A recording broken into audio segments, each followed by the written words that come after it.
People are gathering there. 50,000 of them are standing by ready for the inspection. A full shot of the Tiananmen Square with the military band and people waiting. And now another angle from which we could get a glimpse of the Forbidden City. And as Mama mentioned, joining them are more than 50,000 representatives from all sectors of society and Beijing residents. Now we are seeing pictures of motorcades escorting the heads of state, leaders of international organizations attending today's commemoration. The motorcades are pulling up. We're going to get a visual of the international dignitaries arriving for the commemoration. The guests will soon arrive at Unmanned Gate to the north of Tiananmen. The Chinese government has invited heads of parliaments, deputy prime ministers, high-level representatives, heads of international organizations, and former dignitaries to the event, in addition to heads of state and governments that will be present at today's commemoration. And also, as we mentioned just now, many of the guests today are from member states, observer states, and dialogue partners of the Shanghai Cooperation Organization, which just concluded its summit in Tianjin. And a few foreign leaders also participated in the summit as guest countries. The red carpet has been rolled out for international dignitaries.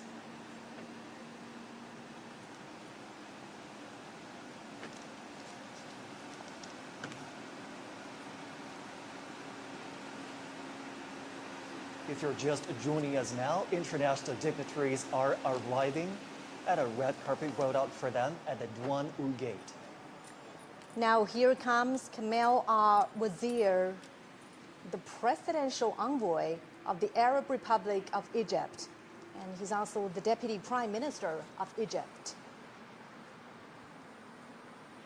Now a full shot of the Unmanned Gate, where international dignitaries are arriving for the commemoration that's going to take place in a little over an hour. Unmanned Gate is the first gate to the north of the Tiananmen rostrum. The south square of Unmanned, where important national ceremonies are held, is located between Unmanned Gate and Tiananmen. Now here comes Kamel al-Wazir, the presidential envoy of the Arab Republic of Egypt. He's also the deputy prime minister of Egypt. China and Egypt have been engaged in close interactions. The two established diplomatic relations in 1956. Next year marks the 70th anniversary of diplomatic ties. The two nations agreed to deepen their comprehensive strategic partnership last May. And bilateral trade reached over 17 billion US dollars in 2024. Now, as two nations with ancient civilizations, they're also increasing their exchanges. The next guest has arrived. He is Atanas Zafarov, Deputy Prime Minister of the Republic of Bulgaria and chairperson of the Bulgarian Socialist Party. He is now walking the red carpet from the north square of Unmanned Gate to the south square. China and Bulgaria have a deep traditional friendship. Bulgaria is the world's second country to establish diplomatic ties with the People's Republic of China. The two nations raised ties to a comprehensive, friendly, cooperative partnership in 2014 and to a strategic partnership in 2019. The strategic partnership has deepened between the two countries. Walking towards us is the Deputy Prime Minister of the Republic of Singapore, Gan Kim Yan. In 2023, China and Singapore established an all-round, high-quality, future-oriented partnership. Bilateral relations are stable and cooperation is extensive. During World War II, Japan invaded Singapore on February the 15th, 1942. The occupation lasted for 3 years and a half. Singapore has designated every February 15th as its Total Defense Day. It's a day when the nation commemorates its sacrifices during the war. On the red carpet now is Maria Fernanda Ley, President of the National Parliament of the Democratic Republic of Timor-Leste. China and Timor-Leste enjoy traditionally friendly relations. Timor-Leste announced its independence on May 20th, 2002. China established diplomatic relations with Timor-Leste on that same day. And in 2023, the two countries elevated bilateral ties to a comprehensive strategic partnership. They reached consensus on the overall direction to build a China-Timor-Leste community with a shared future in July last year. And this February, the first direct flight was launched between the two nations. Now comes Jorge Rodriguez, President of the National Assembly of the Bolivarian Republic of Venezuela. China and Venezuela are good partners that seek mutual trust and common development. The two nations enjoy an ironclad friendship. China and Venezuela elevated their ties to an all-weather strategic partnership in 2023. Both sides maintain frequent exchanges at all levels and have witnessed growing trade volume. Next is the acting president of the Republic of the Union of Myanmar, Min Aung Hlaing. China and Myanmar enjoy long-standing friendship. The two countries established diplomatic ties on June 8, 1950, and this year marks the 75th anniversary. The two countries have steadily advanced their friendly relations, and they are actively building the China-Myanmar community with a shared future. During World War II, Chinese expeditionary forces fought Japanese aggressors in Myanmar, then known as Burma. They safeguarded the passage to southwestern China and supported the people of Myanmar in their fight for independence. And next is Speaker of the National Assembly of the Republic of Korea, Woo Won-sik, and his wife. China and South Korea are neighbors and cooperative partners. The two countries established diplomatic ties in 1992 and elevated relations to a strategic cooperative partnership in 2008. China is the largest trading partner of South Korea. South Korea is the second largest trading partner of China. The two countries have 228 pairs of sister provinces and cities. The Chinese people fought side by side with the Koreans to resist Japanese aggression and colonialism. The old site of the Provisional Government of the Republic of Korea has been preserved in China. Next is the President of the Republic of Maldives, Mohamed Muizzu. The president made his first state visit to China in January 2024 and was the first foreign leader to visit China that year. The two heads of state upgraded their relations to a comprehensive strategic cooperative partnership. Trade cooperation between the Maldives and China began in 1981. Since then, they have maintained good momentum, with tourism a significant part. Chinese tourists comprise the biggest share of Maldives' international tourism. They have expanded exchanges and cooperation in key sectors such as education, culture, and health. Now, Prime Minister of the Republic of Armenia, Nikol Pashinyan. Also accompanying him is his wife. China and Armenia have maintained healthy and stable momentum in bilateral ties since establishing diplomatic relations in 1992. Their ties were upgraded to a strategic partnership on August 31st, when Chinese President Xi met with Prime Minister Pashinyan in Tianjin.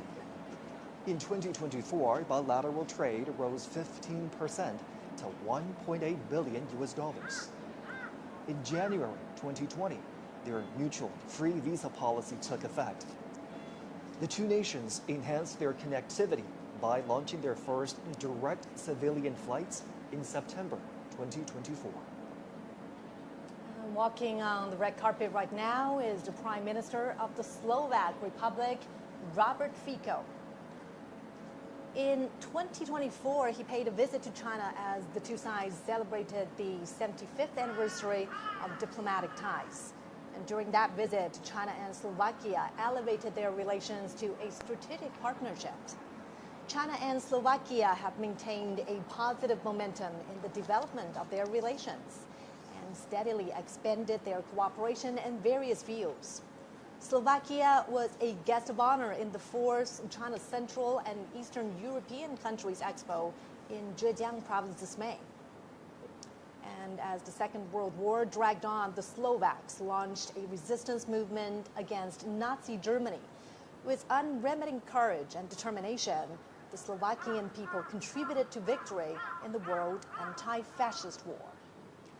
If you're just joining us here on CGTN, you're looking at live pictures of the Unmanned Gate near Tiananmen rostrum, where international dignitaries have been arriving. We've been tracking the arrival of heads of state and government for you right here on CGTN. And the motorgates keep pulling up. International dignitaries are arriving at the red carpet rolled out in their honor. And some of the guests attending today's commemoration previously attended the Shanghai Cooperation Organization Summit in Tianjin, which just concluded in the northern port city. And in that summit, the leaders jointly issued the Tianjin Declaration. Now comes the president of Mongolia, Ukhna Hurosa, and his wife.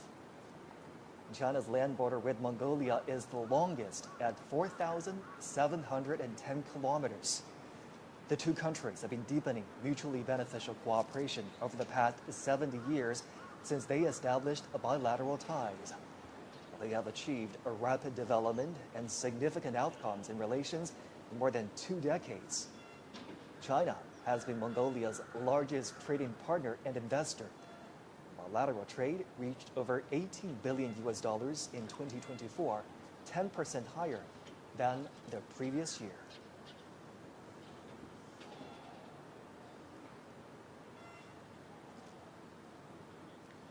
And this is the president of Turkmenistan, Serdar Berdimuhamedov. In 2023, China and Turkmenistan established a comprehensive strategic partnership and announced that they will build a community with a shared future at a bilateral level. Trade volume has reached nearly $5 billion in the first half of this year. China and Turkmenistan have jointly built 3 gas pipelines connecting China and Central Asia. Cultural exchanges between these two countries are frequent. The Chinese language is taught in elementary and middle schools in Turkmenistan. On the red carpet now, our first Secretary of the Central Committee of the Communist Party of Cuba and President of the Republic of Cuba, Miguel Diaz-Canel, and his wife. Cuba was the first country in Latin America to establish diplomatic ties with the People's Republic of China. This year marks their 65th anniversary. In the past 65 years, China and Cuba have always trusted and supported each other, setting an example for unity and cooperation between socialist countries and mutual assistance with sincerity among developing countries. In World War II, Cuba provided military support and supplies to the Allied forces. Now on the red carpet is President of the Kyrgyz Republic, Sadir Japarov. China and Kyrgyzstan are connected by mountains and rivers, and the two peoples are connected heart to heart. Their relations have seen great development in recent years. In 2023, the two countries established a new era all-round strategic partnership and announced the building of a China-Kyrgyzstan community with a shared future of good neighborliness and shared prosperity. China is Kyrgyzstan's largest trading partner. Bilateral trade in the first half of this year has increased by 53% from a year ago to over $14 billion.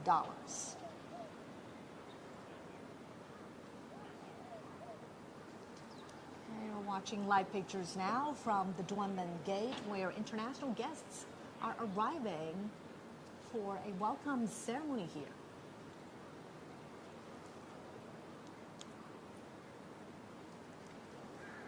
And now we are seeing pictures of the President of the Republic of Azerbaijan, Ilham Aliyev, and his wife. President Aliyev has visited China several times. China-Azerbaijan ties have been close despite the long distance and have strengthened in recent years. The two countries have had close, high-level communications in recent years. This April, the two heads of state announced a comprehensive strategic partnership between China and Azerbaijan. And on the red carpet now are Prime Minister of Malaysia, Anwar Ibrahim, and his wife. China and Malaysia have long-standing friendships. And of course, this friendship is born out of their long history, cultivated by cultural integration, strengthened in mutually beneficial cooperation, and forged in difficult times. In April, they agreed to build a high-level strategic China-Malaysia community with a shared future. During World War II, overseas Chinese in Malaysia launched a fundraising campaign for China's war of resistance against Japanese aggression. Over 1,000 non-young volunteer mechanics and drivers sacrificed their lives while transporting military supplies on the Yunnan-Burma highway to the front lines in China.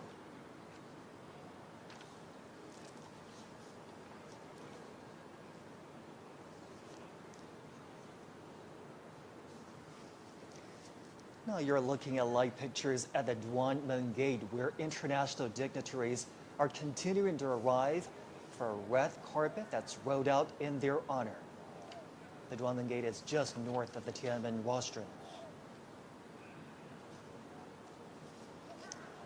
On the red carpet now is Tomon Sisilev, General Secretary of the Lao People's Revolutionary Party Central Committee and the President of the Lao People's Democratic Republic.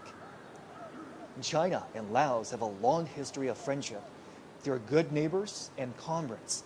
They have deepened exchanges and cooperation in fields such as politics, economy, military, and culture and health. They also coordinate and cooperate closely in regional and international affairs. Bilateral trade cooperation has expanded in recent years. China is Laos's biggest investor, second exporter, and second largest trading partner. The China-Laos Railway has earned the name of the Golden Passage due to record volume of passengers and freight.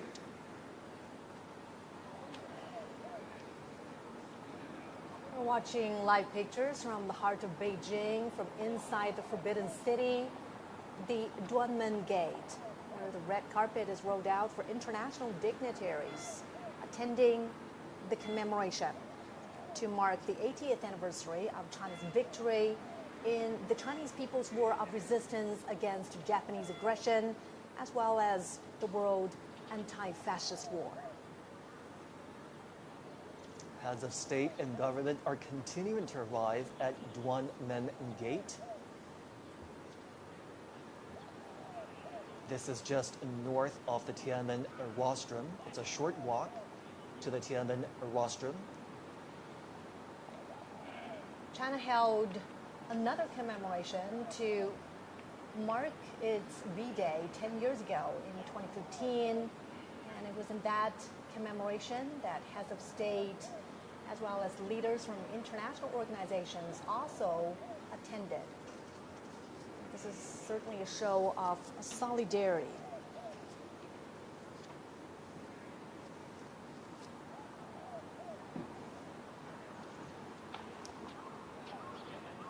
We're moments away now from the commemoration.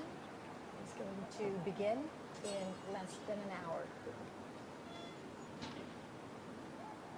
And now the next guest has arrived. The President of the Republic of Serbia, Aleksandar Vučić, and his wife. President Vučić has always promoted China-Serbia cooperation and exchanges. The two nations are advancing the high-quality development of a China-Serbia community with a shared future. They are ironclad friends who help each other in hard times. 80 years ago, people from the two nations significantly contributed to the victory of the anti-fascist war in the battlefields of Asia and Europe. China and Serbia have trusted and supported each other for a long time. On the red carpet now is President of the Republic of Tajikistan, Emomali Rahmon. President Rahmon is an old friend of China and the Chinese people. He's been to the country more than 20 times. China-Tajikistan relations are at their best with frequent high-level exchanges. Last year, the two countries announced a comprehensive strategic partnership. And from this higher starting point, they will build a China-Tajikistan community with a shared future. Prime Minister of the Islamic Republic of Pakistan, Shahbaz Sharif. Pakistan was one of the first countries to recognize the People's Republic of China. The two are ironclad friends and all-weather strategic cooperative partners. They are deepening their strategic mutual trust and practical engagement. And China has been Pakistan's largest trading partner since 2014. China is also the largest foreign investor in Pakistan.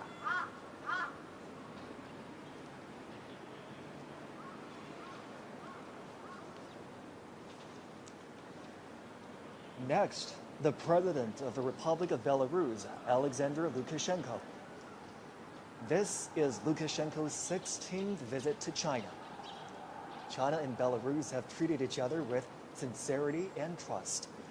As all-weather, comprehensive strategic partners, the two have maintained close, high-level exchanges and achieved milestones in their expanded multilateral cooperation. On May the 9th, the Chinese PLA Guard of Honor attended the military parade in the Belarusian capital of Minsk to commemorate the victory of the former Soviet Union's Great Patriotic War. President of the Republic of Zimbabwe, Emmerson Mnangagwa.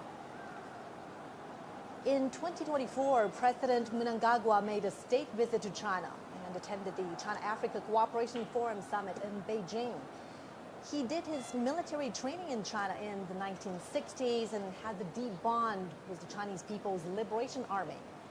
The two countries and the two parties share similar thoughts. Now, President of the Islamic Republic of Iran, Masoud Pezeshkian, and his daughter, Zahra Pezeshkian. China and Iran have a long-standing friendship. In their 54 years of diplomatic ties, their relations have always been stable and healthy. In 2016, Chinese President Xi Jinping made a state visit to Iran. The two countries established a comprehensive strategic partnership.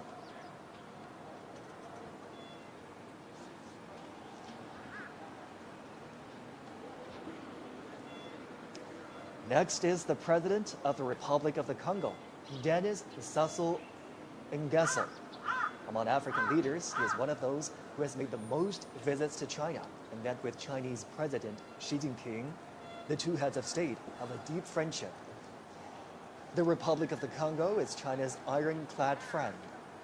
Bilateral ties were upgraded to a comprehensive strategic cooperative partnership in 2016. The two countries marked the 60th anniversary of diplomatic ties last year, when President Sassou was in Beijing for a state visit and the Forum on China-Africa Cooperation Summit.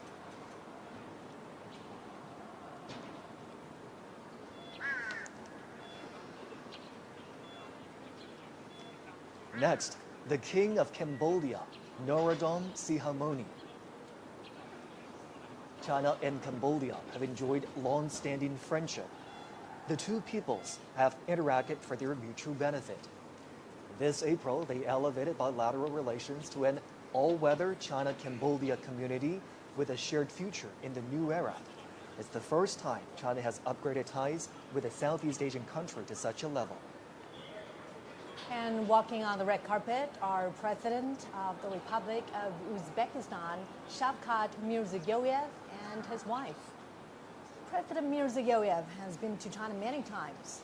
Friendly cooperation between the two peoples has been vigorous under the Silk Road spirit. And last year, China and Uzbekistan established an all-weather comprehensive strategic partnership in the new era. And they have announced to advance the building of a China-Uzbekistan community with a shared future. President of the Socialist Republic of Vietnam, Luong Quan. China and Vietnam share a long history. They are comrades and brothers. And the founding father of Vietnam, Ho Chi Minh, joined and supported the Chinese people's war of resistance against Japanese aggression in places such as Yan'an, Guilin, Chongqing, and Kunming. This year is the 75th anniversary of their diplomatic ties. It's also a year of cultural exchanges between the two sides. China and Vietnam have deepened their relations in recent years with frequent visits and contact between the leaders of the two countries.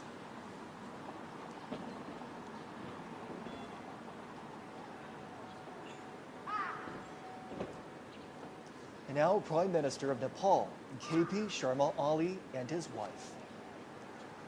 Connected by mountains and rivers, China and Nepal have a long history of friendly exchanges.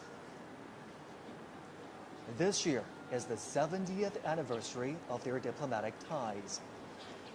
The two countries have seen healthy and stable development in bilateral relations and strengthened political trust. China and Nepal have also expanded cooperation in various fields and under the Belt and Road Initiative. In 2019, their relations were upgraded to a strategic partnership of cooperation featuring everlasting friendship for development and prosperity. And this partnership continues to deepen. Again, CGTN is bringing you live pictures from the heart of Beijing, the Unmanned Gate, which is to the north of the Forbidden City.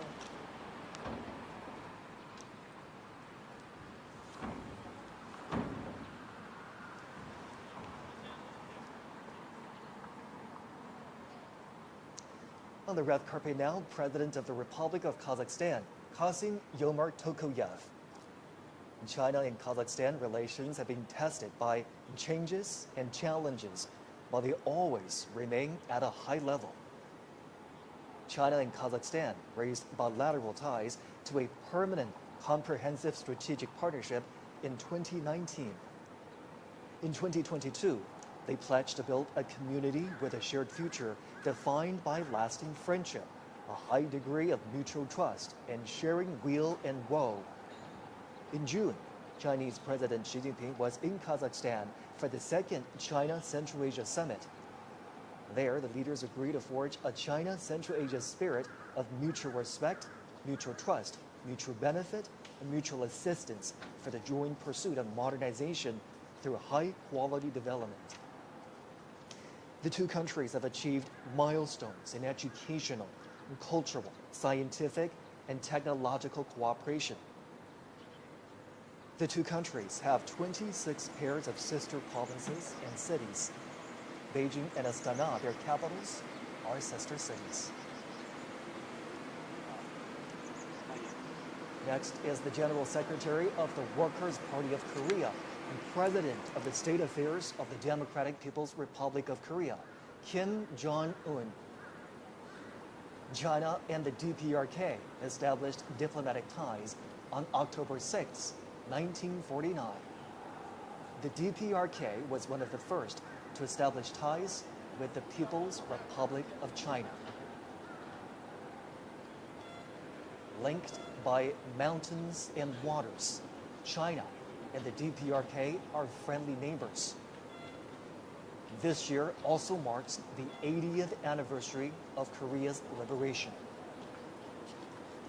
The two peoples supported each other in hard times and through war. They jointly fought against Japanese aggression and made significant contributions to the world anti-fascist war and the cause of justice of humanity. The traditional friendship between the two countries was cemented by the old generations of their leaders. Their friendship, also forged in bloody and fiery revolutions, has developed in the process of their socialist construction and is priceless. In recent years, General Secretary Xi Jinping and General Secretary Kim Jong-un have maintained communication through various means. They lead and guide bilateral ties into a new historical phase.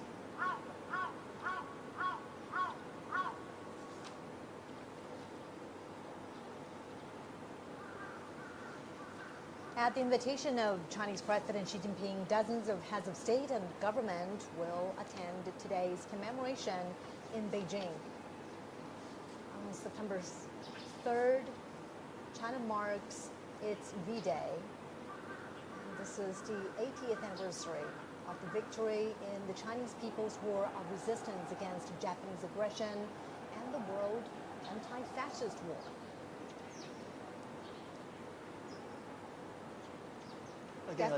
Again, another look at the Duanmen Gate just north of the Tiananmen rostrum. The Red Permit has rode out to welcome the arrival of international dignitaries.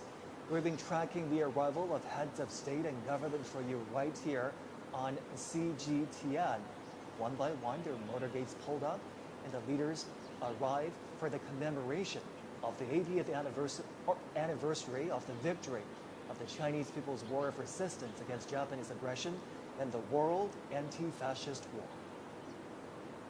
A commemoration ceremony and a grand military parade are going to take place on Tiananmen Square and along Chang'an Avenue in less than an hour. We have different teams of reporters covering this event for us.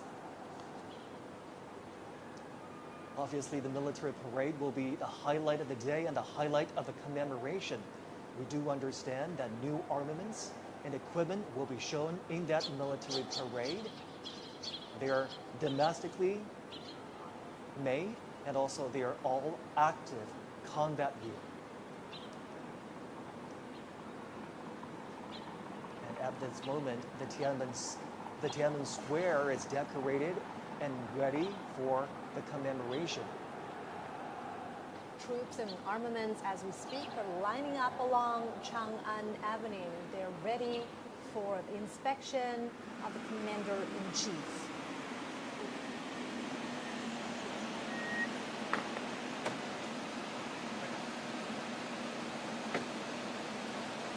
Motorcades carrying state international dignitaries are arriving here at the Duan Gate.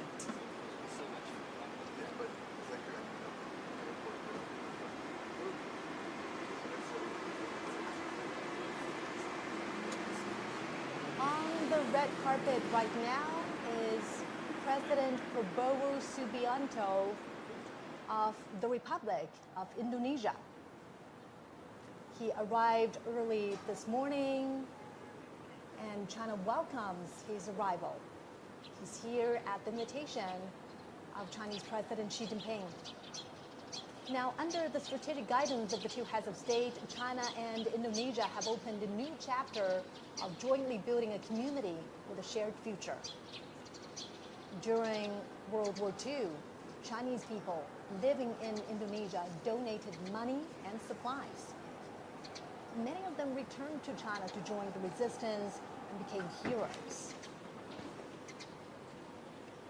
Renowned Chinese writer and anti-fascist intellectual Yu Dafu traveled to Southeast Asia to join the resistance. And he was killed in Sumatra, Indonesia. He wrote, "Our generation should sacrifice for the war of resistance." President Prabowo made a state visit to China soon after his presidential inauguration in 2024. China and Indonesia are traditional friends and neighbors. And it was in this year that China and Indonesia embarked on a new chapter of bilateral ties by building a community with a shared future.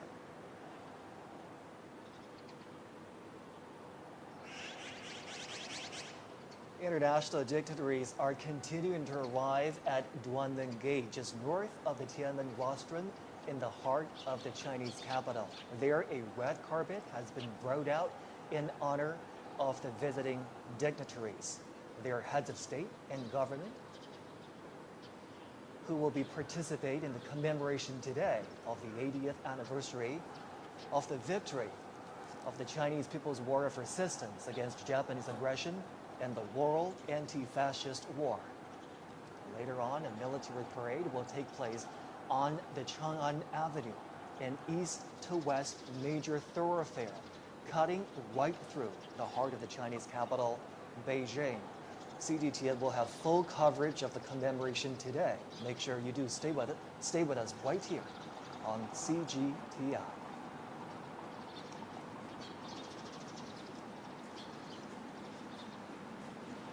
We've been tracking the arrival of international dignitaries right here on CGTN for you. They're now arriving at the Unmanned Gate just north of the Tiananmen rostrum. A red carpet has been rolled out for them. That's right. And the Unmanned Gate is where this reception is taking place. You see another limousine.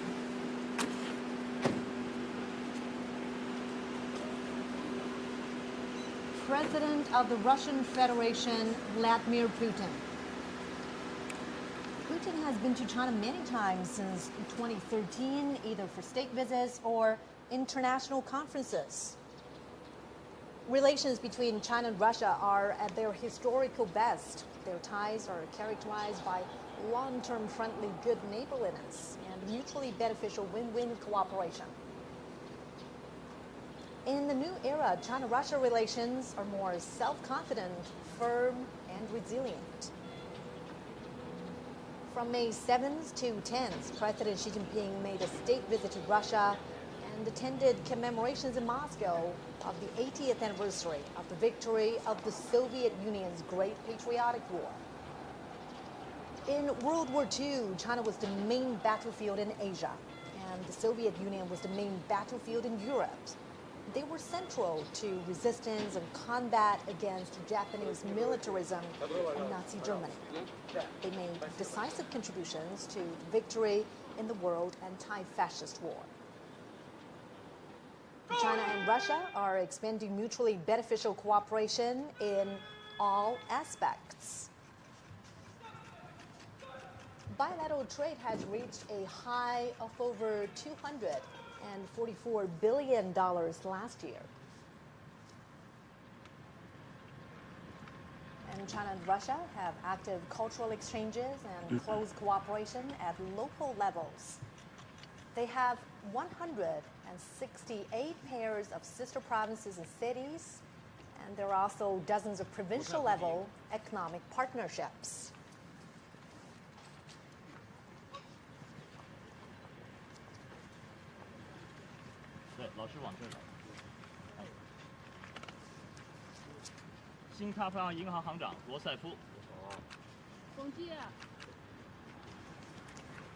Remembering history, honoring the fallen heroes, cherishing peace, and creating a better future.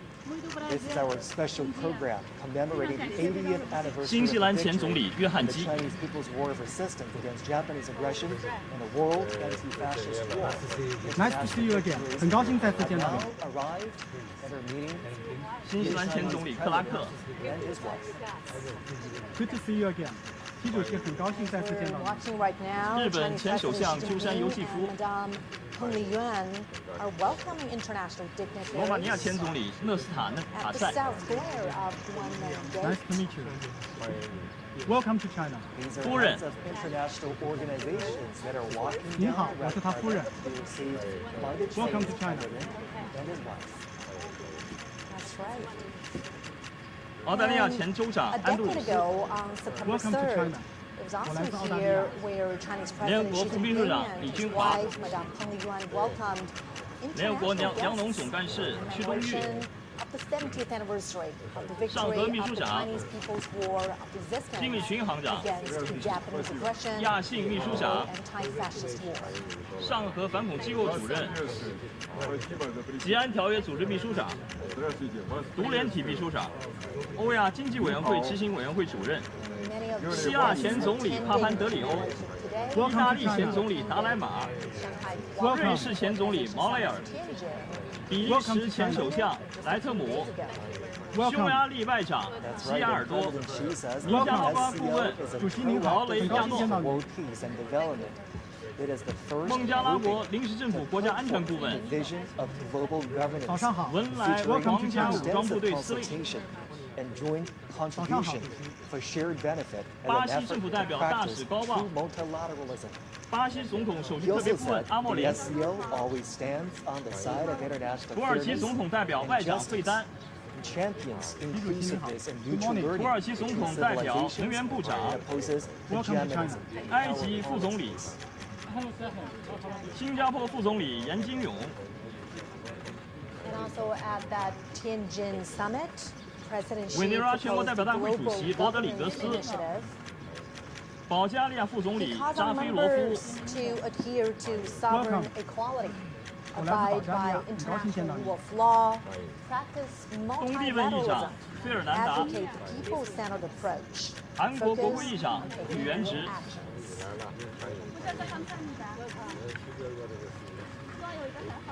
The Chinese president and his wife greeting the 尼泊尔 international 总理 dignitaries 奥 that 利， have arrived in 很高 Beijing 兴 for 再 the 见。 commemoration of the 80th 斯洛伐克总理菲佐， of the victory of the Chinese People's War of resistance against Good to see you Japanese again. aggression and the world 很高兴再次 anti-fascist 见到你 war.，祝贺。越南国家主席梁强， We're watching live pictures from the heart of Beijing, the Unmanned 伊朗总统及女儿 of the Forbidden City.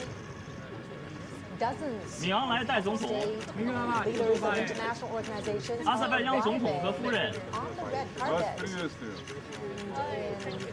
about half an 马尔代 hour, 夫总统， the commemoration ceremony Welcome will to China. begin 很高兴再次见到你。武契奇总统和夫人， as part of this commemoration. A grand military parade will also take place. 蒙古总统和夫人， Governments are standing by ready along Chang'an Avenue as we speak. 津巴布韦总统姆南加古瓦， Welcome to China. 很高兴再次见到你。刚果布总统萨苏，哈萨克斯坦总统托卡耶夫， Early morning in Beijing, Xi 印尼 Jinping 总 is 统普拉博沃， broadcasting live to a global Thank you audience. for being here. 亚美尼亚总理及夫人， Вас приветствую. 西哈莫尼国王 is saying to his guests, welcome, welcome. 米尔基耶夫总统和夫我人们，昨天的会见非常好。Вас приветствую. As 卢卡申科总统， international guests are arriving, later on they will pose for a group 拉 photo. 赫蒙总统， And here's what we know about the commemoration that will happen later today. The Chinese president will deliver an important speech after the commemoration. 通伦 And 总 the 统， commemoration includes a massive military 很 parade, 高兴再次见到你。 which is composed of Welcome two to China. parts, the inspection of the troops and the march past, lasting approximately 70 minutes. Welcome to China. 总书记，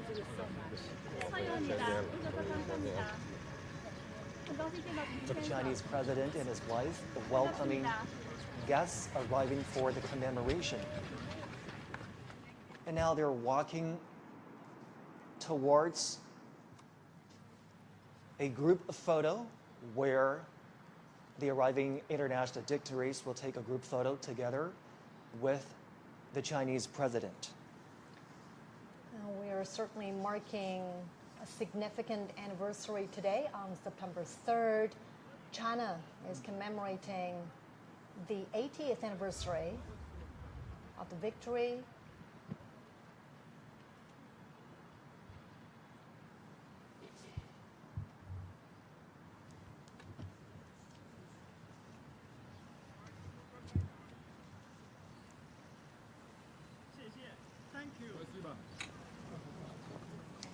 This gathering today in commemoration of the victory also heralds a new beginning for all countries to work together to create a harmonious world and safeguard global peace. Well, as you can see right there, front and center on this gate is the character Unmanned. The Chinese character Duan also conveys righteousness, which is consistent with the message of safeguarding international justice. The leaders are now walking together towards the Tiananmen rostrum. It's a short walk from the Duanmen Gate we've been telling you about, which stands just north of the Tiananmen rostrum, to the rostrum itself. And Zhongxi, you know, for many foreign leaders who have visited China before, the Tiananmen rostrum, or the Forbidden City, is a familiar sight. Many of them have been here before to the Forbidden City. However, this gathering here today holds a special significance. Absolutely. The Tiananmen rostrum sits right in the heart of the Chinese capital, with viewing platforms that can overlook the Tiananmen Square. The leaders will be walking towards the rostrum. They will ascend to the viewing platform on the rostrum and view the military parade together. Now, as they walk on the red carpet to make their way to the top of the Tiananmen rostrum, a little bit of background information about the structure. It was built as a ceremonial gate to the imperial city in the Ming Dynasty. It's witnessed ties of Chinese history in the past 6 centuries. And in 1937, Tiananmen Square witnessed the fall of Peking. In October 1945, Japanese invaders in North China officially surrendered at the square of the Hall of Supreme Harmony in the Forbidden City.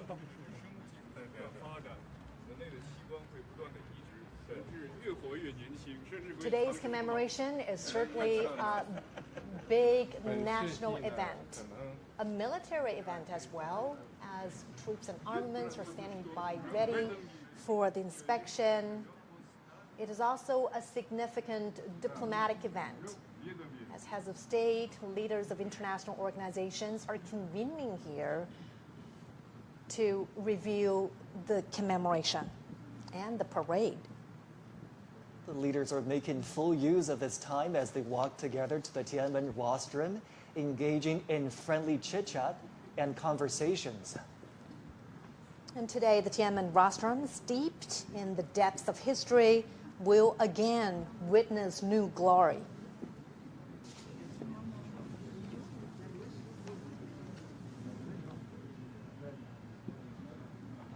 It is a pretty long walk to ascend to the top of the Tiananmen rostrum.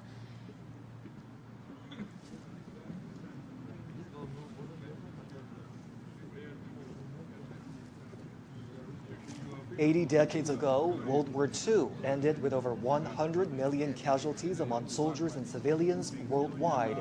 Chinese casualties were more than 35 million. And today is about commemorating the victory in that war, in the Chinese People's War of Resistance against Japanese aggression, as well as the World Anti-Fascist War. And now the leaders are arriving at that expansive viewing platform up on the Tiananmen rostrum.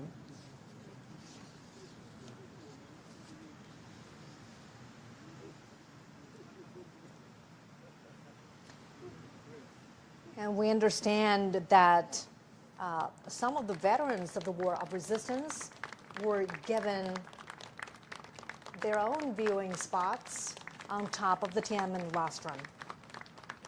Crowds are welcoming China's top leader, as well as international dignitaries. We are seeing veterans sitting there, and President Xi Jinping and international dignitaries are shaking hands with a 99-year-old veteran, 100-year-old veteran from the Ace Route Army. 94-year-old veteran from the Ace Route Army. 102-year-old veteran from the new Ace Route Army. And from South China Guerrilla Force. 100-year-old veteran from the Kuomintang.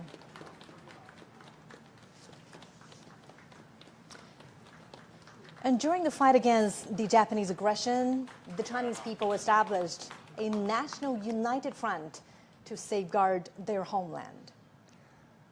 Obviously, the Chinese president was very pleased to see the veterans present up on the Tiananmen rostrum. He even introduced the veterans to his guests there, shaking hands with the veterans, greeting them, welcoming them to this very important commemoration. And the veterans represent the legacies of this long-fought war. And their spirit of resilience, of peace, of perseverance still echo on every inch of China's soil now. It's certainly a very heartwarming scene there to have the veterans seated up on the Tiananmen rostrum. They are the real heroes and role models, and they motivate us to keep pushing forward. The victory of the Chinese People's War of Resistance against Japanese aggression is a glory shared by the Chinese nation and also people worldwide who stand for justice. Professor Gao, Mr. Zhou, let's bring you in for this part.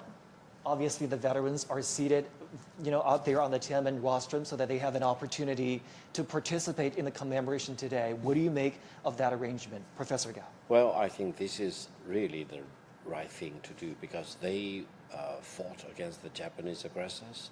They shed their blood, and they have always been honored by the People's Republic, by the Chinese people, and now they are in the center of this reviewing process of the parade to commemorate the 80th year anniversary of the victory against Japanese aggression. And I think we all hail them as the real heroes, defending China's sovereignty and territorial integrity and fighting off the Japanese aggressors.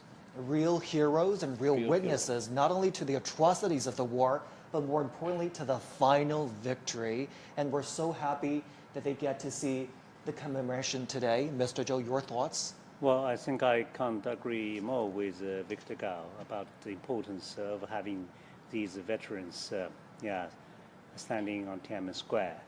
I think it's rare, It won't be easy for us to see these people right now because they're all very old people, but they're still alive, but they can still see how strong China is today, in which they have made their due and a great contribution. So I think that is indeed a great honor for them to be there and for us to see them there.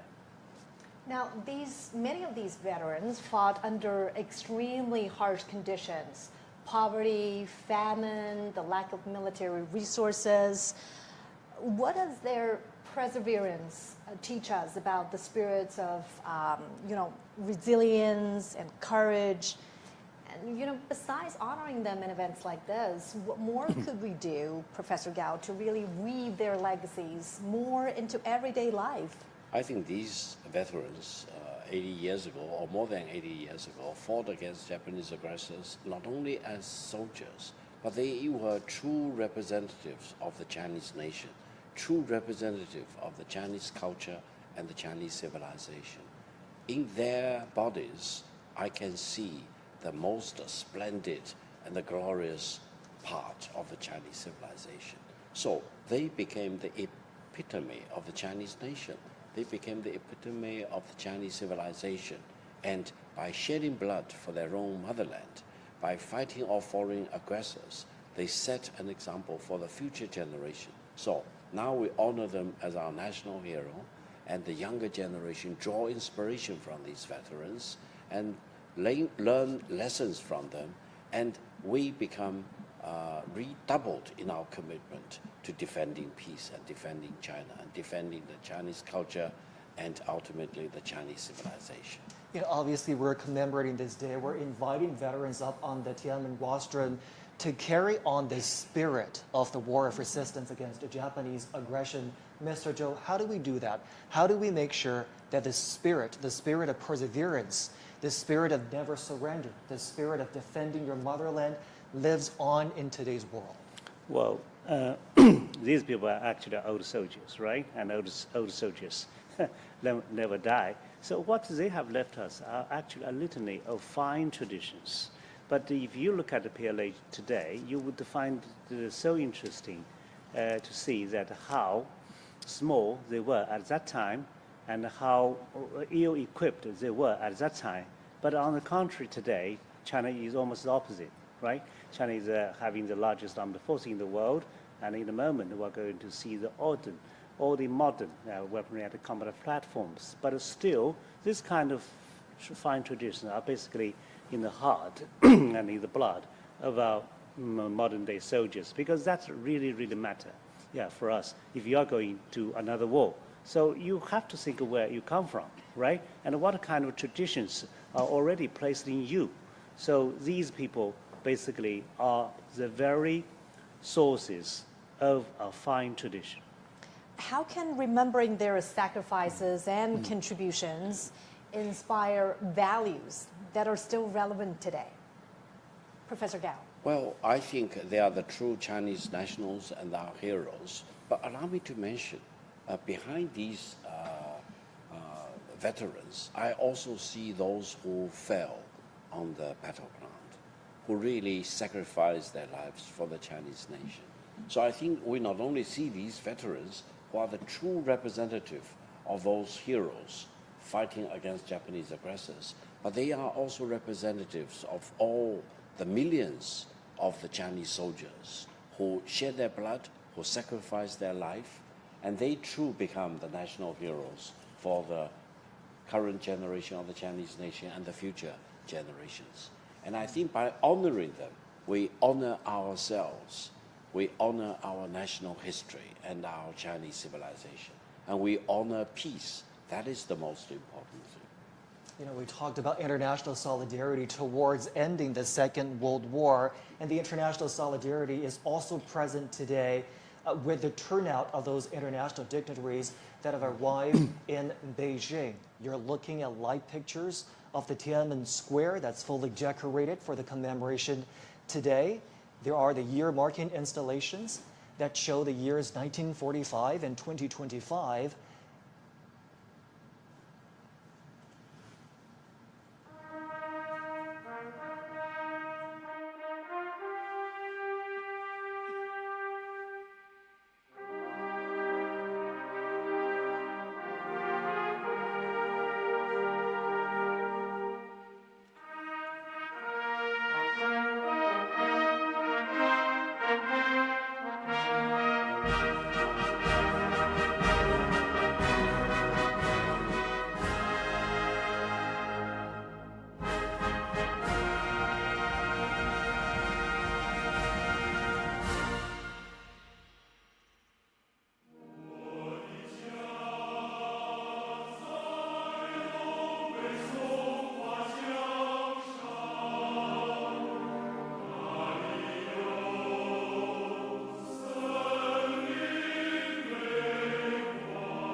Today is September 3rd. In the capital, Beijing, the commemoration of the 80th anniversary of the victory of the Chinese People's War of Resistance against Japanese aggression in the World Anti-Fascist War will begin soon. CGTN is broadcasting the commemoration live to global audiences.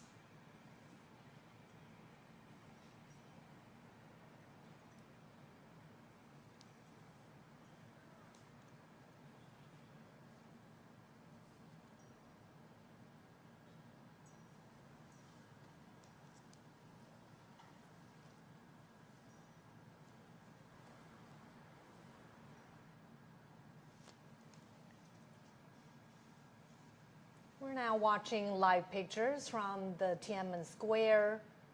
The commemoration is going to begin in just a moment.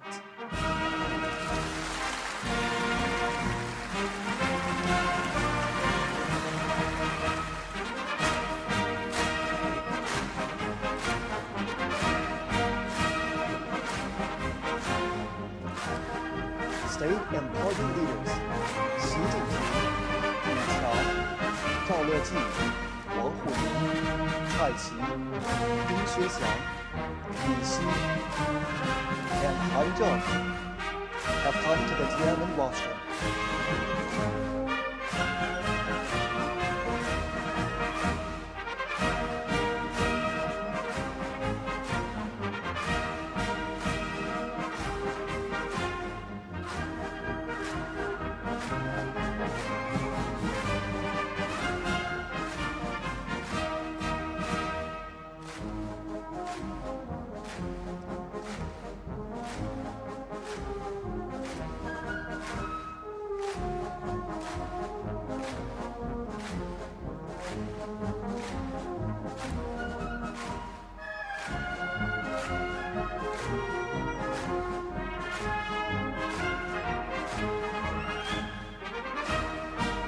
Dozens of foreign politicians and dignitaries attend the ceremony at the invitation.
Also present on the Tiananmen rostrum are senior officials of the CPC Central Committee, the Standing Committee of the National People's Congress, the State Council, the Supreme People's Court, the Supreme People's Procuratorate, the National Committee of the Chinese People's Political Consultative Conference, and the Central Military Commission.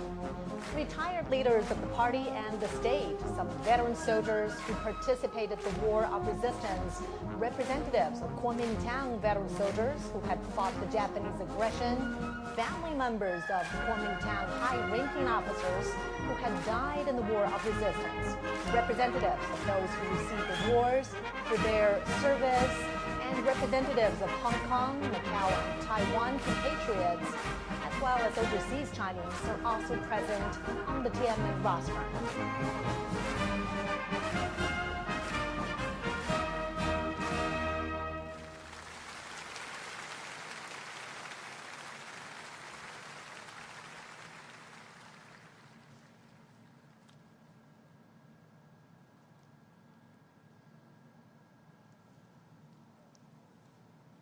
And we could see the obelisk, the monument to the people's heroes.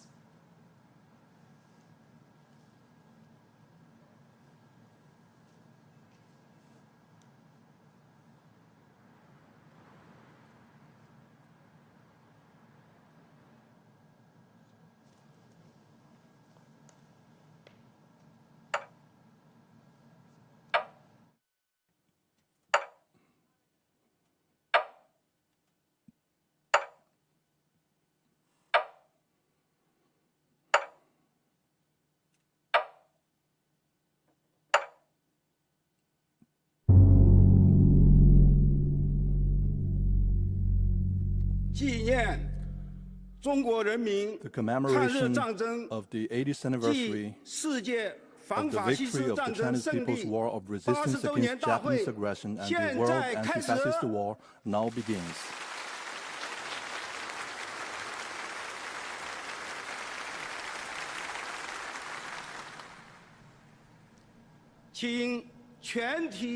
Please all rise and stand at attention. Fire the gun salute.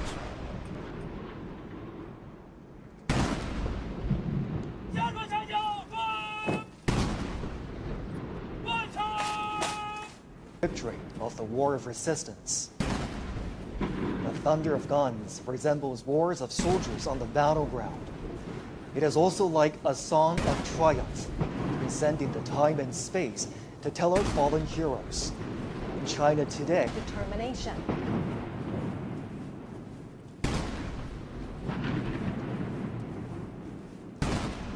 The Great Wall symbolizes the unyielding spirit of the Chinese nation. This great nation never bows to any enemy or any force. Those who dare to invade us are doomed to crash into the iron Great Wall with bloodshed.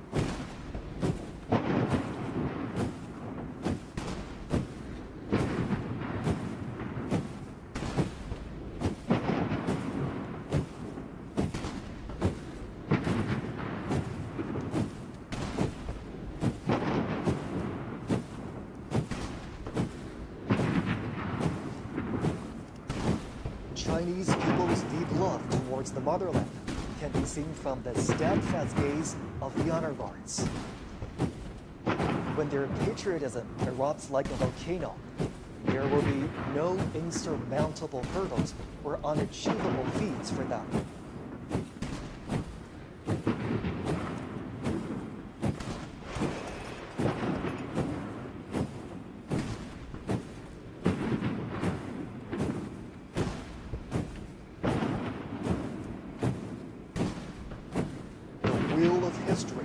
Never stops. Under the strong leadership of the Communist Party of China, the Chinese nation, with a firm grip on its own destiny, is marching forward staunchly and proudly.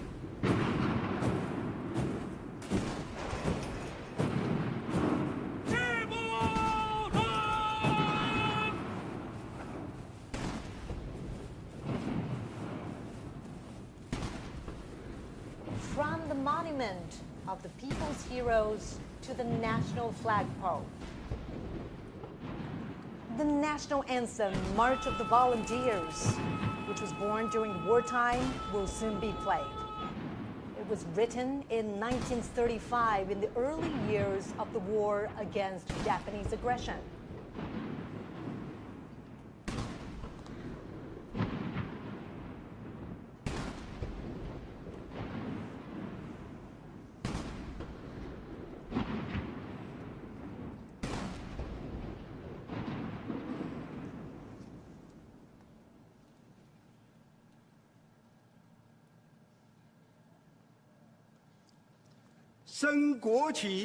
raise the national flag and sing the national anthem.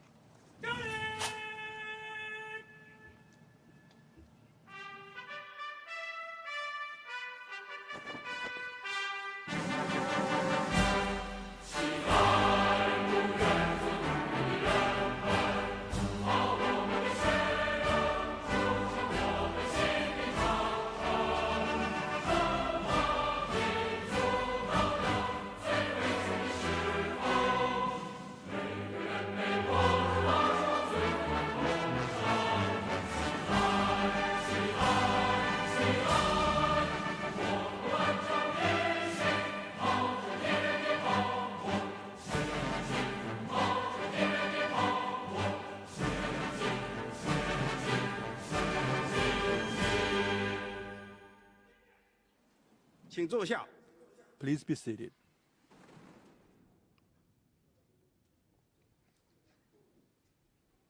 I invite General Secretary of the CPC Central Committee, President of the People's Republic of China, and Chairman of the Central Military Commission, Comrade Xi Jinping, to deliver an important speech.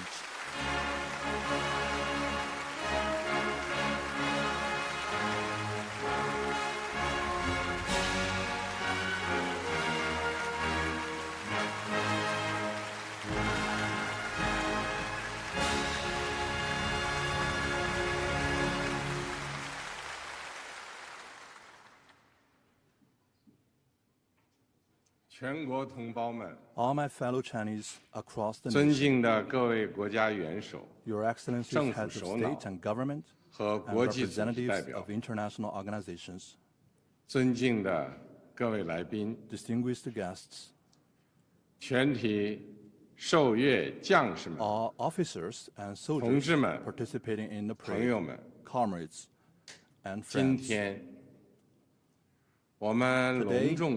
we gather here to solemnly commemorate the 80th anniversary of the victory of the Chinese People's War of Resistance against the Japanese aggression and the World Anti-Fascist War. It is an occasion for us to remember history, honor fallen heroes, cherish peace, and create a better future.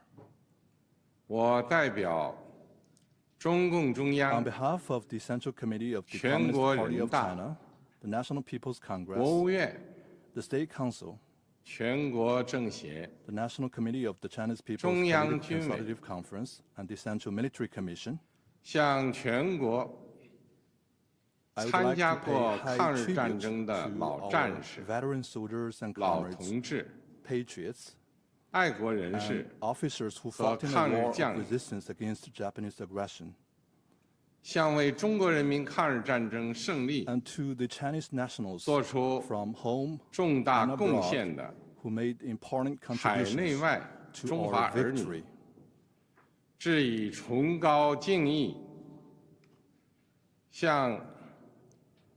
I would also like to express my sincere thanks to foreign governments and friends that supported and assisted the Chinese people in resisting aggression. I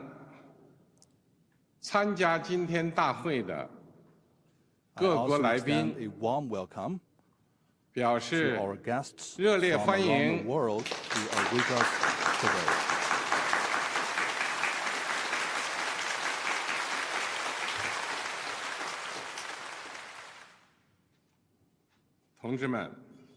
Comrades and friends, the Chinese People's War of Resistance against the Japanese aggression was a great war fought with tenacity and valor. Under the banner of the National United Front against Japanese aggression, established at the initiative of the Communist Party of China, the Chinese people stood up to fight the formidable enemy with an iron will, and formed a great war with flesh and blood to defend the nation, and ultimately achieved the first complete victory in resisting foreign aggression in modern times. The Chinese People's War of Resistance against Japanese aggression was 重 an 要组 important 成 part 部 of the 分。 world anti-fascist war. 中国人民以巨大的 With huge 民族 national 牺牲， sacrifice, the Chinese people 为拯救 made 人类文 major 明、 contributions 保 to 卫 saving 世界 human 和平 civilization and 做出 safeguarding 了 world 重大 peace. 贡献。历史警示我们， History cautions us 人类命运休 that 戚与共， humanity rises and falls together. 各个国家、各个民族只有 Only 平 when 等相 all 待、 countries and nations 和睦相处 treat、each other 守 as 望 equals, 相助， coexist in 才 peace 能维 and 护 support each 共 other, 同安全， can we uphold common 消灭 security, 战争根源， eradicate the root cause of 不 war, 让历史悲 and 剧 prevent 重演。 the reoccurrence of historical tragedies. 同志们、朋友们， Comrades and friends, 中华民族是不畏强暴 the，Chinese nation is the 自立 great 自 nation 强 that 的 is 伟大 never 民族。 intimidated by any bullies 当年 and always values 面对 independence 正 and 义与 forges 邪 ahead. 恶、光明 In the 与 past, 黑 when 暗、 faced with critical struggles 进 between 步与 good and 反动 evil, 的 light and 生死 darkness, 较量， progress and reaction, the Chinese 中 people 国人民同仇 rallied 敌忾， together to defy 奋起 the 反 enemy. 抗，为国家生存而战， They fought for the 为 survival 民 of the 族复 country, 兴而战， for the rejuvenation 为 of the 人 Chinese 类正 nation, 义而 and 战。 for justice of the whole humanity. 今天，人类又面 Today, 临和平还是战争、 humanity again has to choose 对话 between 还 peace 是对 and 抗、 war, dialogue 共 and 赢还是 confrontation, 零和的抉择。 win-win cooperation and zero-sum game. 中国人民坚定站在历史 The 正确 Chinese 一边 people，firmly stand 站 on 在 the right 人类 side 文 of 明 history 进步 and the 一边， progress of human civilization. 坚持走和平发展道 We 路， will remain committed to the path 与 of 各国 peaceful 人民 development 携手 and 构 join 建 hands with all 人类 peoples 命 around the 运共 world 同体 in。building a community with a shared future for humanity. 中国人民解放军 The Chinese People's 始 Liberation 终是 Army has been 党和人 and 民 will always be 完全可以 the 信赖 heroic 的 armed 英 forces that 雄 the 部队， party and the people can fully 全 trust 军 and 将 rely 士 on. 要忠实履行神圣 All 职 service 责， members should 加快 faithfully 建设 perform their 世界 sacred 一 duties, 流军队， speed up the building of a 坚决维 world-class 护 military, 国家主 and 权、 firmly safeguard 统一、 China's 领 sovereignty, 土完整 unity,，and territorial integrity. 为实现中华民族伟大 All 复兴 service members should 提 provide 供战略支 strategic 撑， support for the great 为 rejuvenation of the 世界 Chinese 和平 nation 与发 and make 展 greater 做 contributions 出 to the 更大 peace 贡 and 献。 development of the world.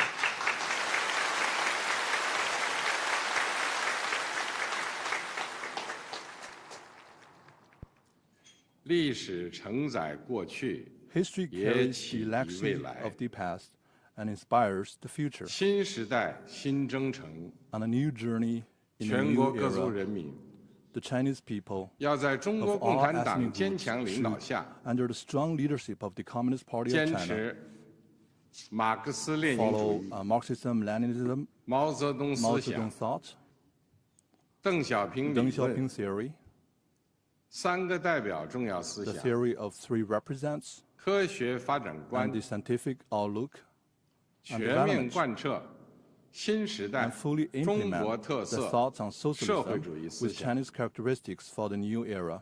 坚定不移走中国特色 We 社 should 会主 stay 义道 firmly on 路， the path of socialism with 传 Chinese 承和弘扬 characteristics and carry 伟 forward 大 the 抗 great 战精 spirit 神， of the war of 出 resistance. 力奋发， We should press the 勇 head 毅 with 前行， enterprise and resolve, 为 and 中国 advance 式 in 现代 unity 化 the cause of building 全面 China 推 into a 进 great 强 country 国建 on 设 all fronts 民 and 族 realizing great 复兴 national 伟业 rejuvenation 而 through 团 China's 结奋 modernization. 斗。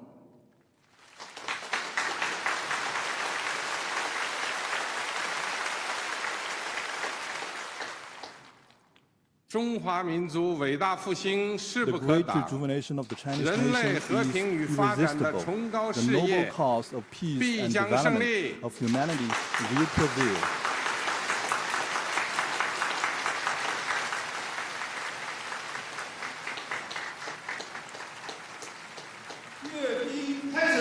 The military parade now begins.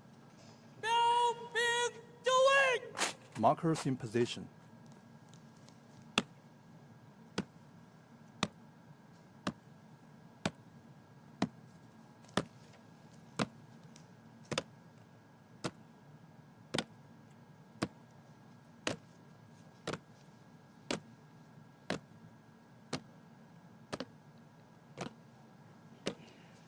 The parade guards mark positions and boundaries at the parade ground.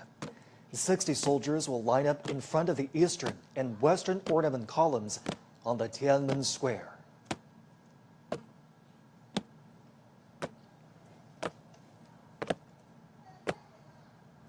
Marching with steadfast footsteps and imposing bearing, the ironclad troops showcase their unshakable faith, strong conviction, strict discipline, and firm commitment to their duties.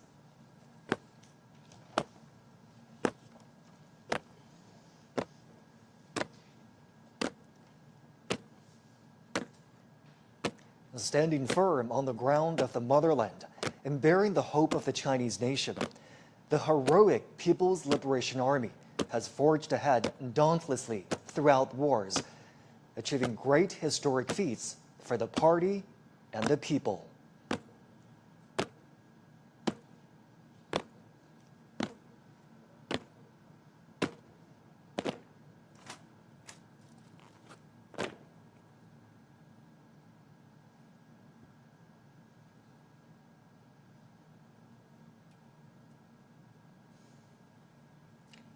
At this solemn moment today, the People's Armed Forces are ready for the inspection of General Secretary of the Communist Party of China's Central Committee, Chinese President, and Chairman of the Central Military Commission, Xi Jinping.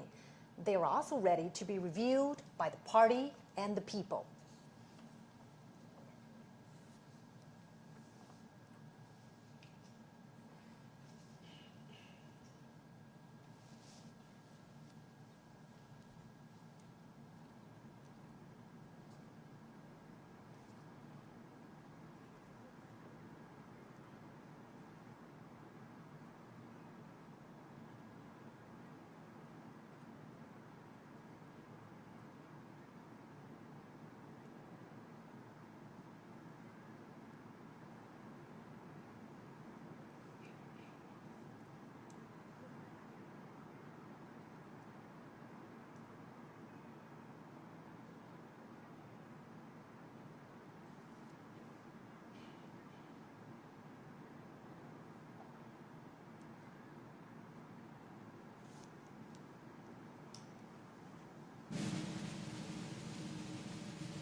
Comrade Chairman, the troops for review are fully prepared. Please proceed with the inspection. Chief Commander of the Parade, Han Zhengxuan.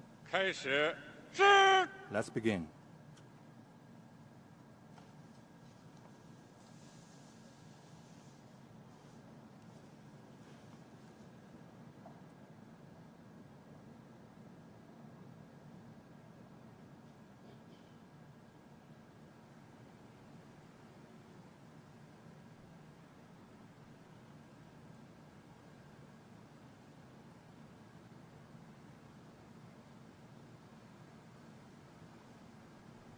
Next, President Xi will pay an eye salute to the party, national and military flags.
们辛苦了！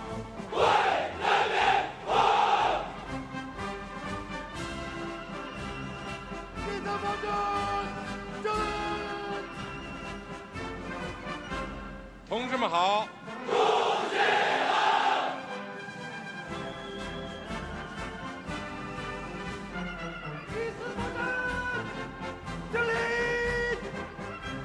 同志们辛苦了！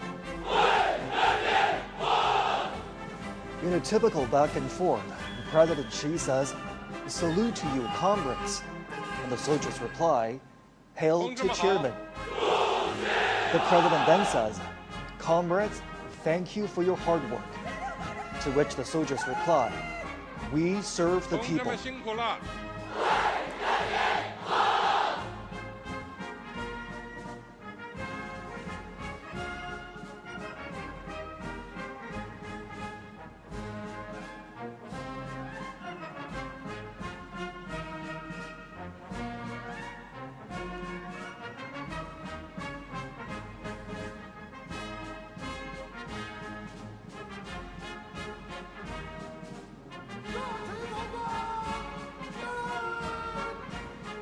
同志们好！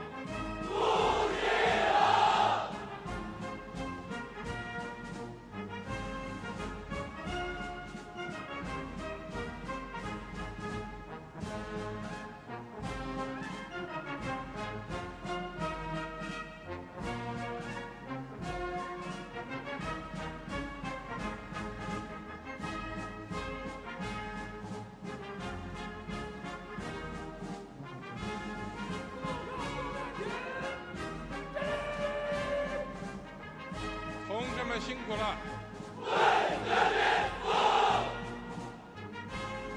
As you could hear right there, the phrase "serve the people" was written into the party constitution at the 7th National Congress of the Communist Party of China in 1945. Serving the people wholeheartedly was established as the fundamental principle of the party and the People's Liberation Army.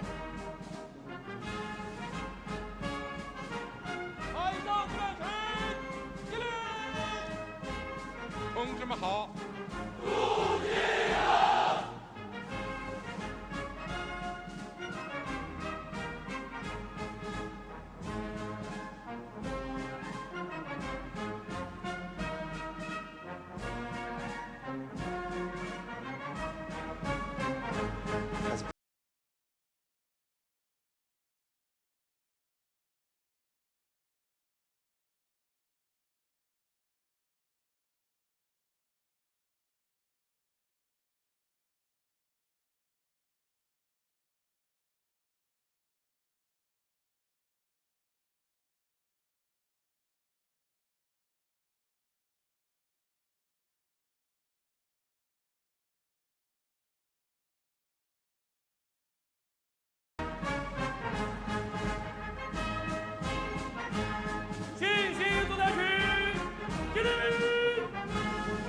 同志们好！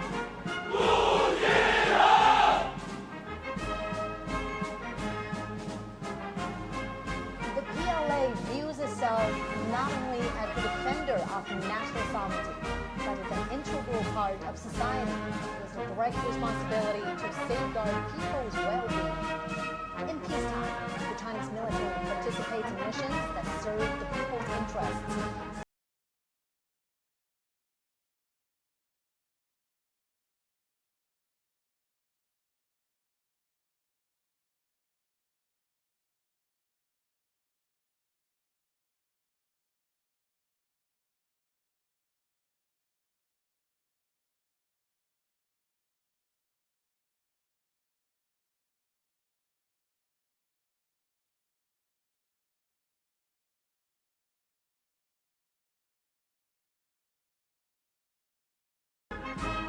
同志们好！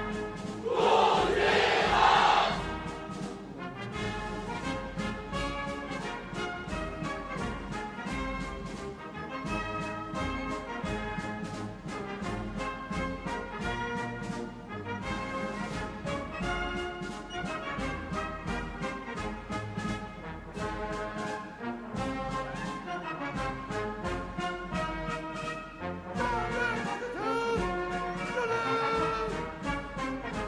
们辛苦了。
When President Xi's car rides past the troops, the soldiers shout, "Follow the party's command, fight to win, forge exemplary conduct.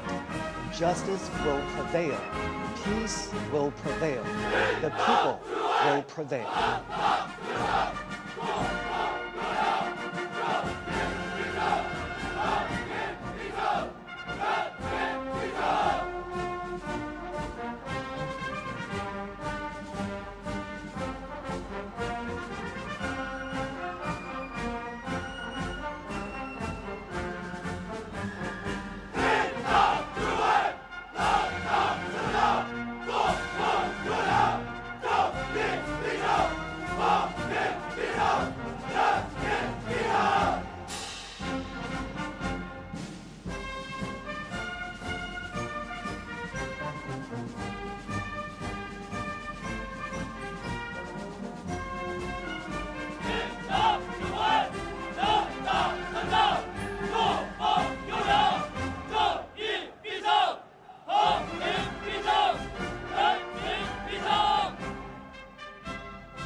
Follow the party's command sets the military's political orientation. Fighting to win is the basic function of the military, and the fundamental objective is development. Forging exemplary conduct demonstrates the army's nature and resolve.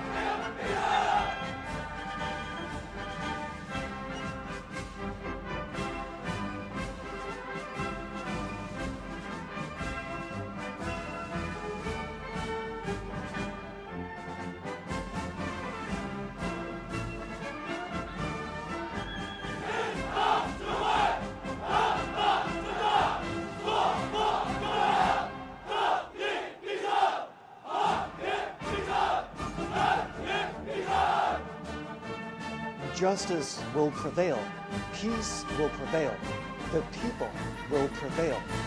These three phrases were the closing lines in President Xi's speech 10 years ago, when the country marked the 70th anniversary of the victory of Chinese People's War of Resistance against Japanese aggression and the World Anti-Fascist War.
The foot formations are now adjusting their lines.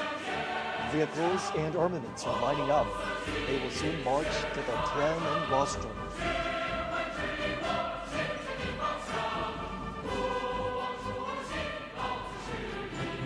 The People's Liberation Army is known as the PLA.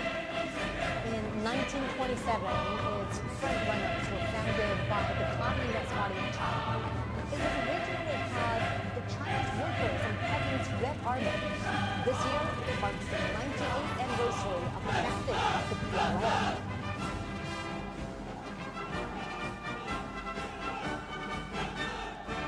During the 14-year-long War of Resistance, under the leadership of the Communist Party of China, the 8th Red Army and the new 4th Army, together with the Chinese people, defeated the Japanese forces and enveloped the invaders. They asserted their role in the battlefields and achieved victory in the War for National Liberation.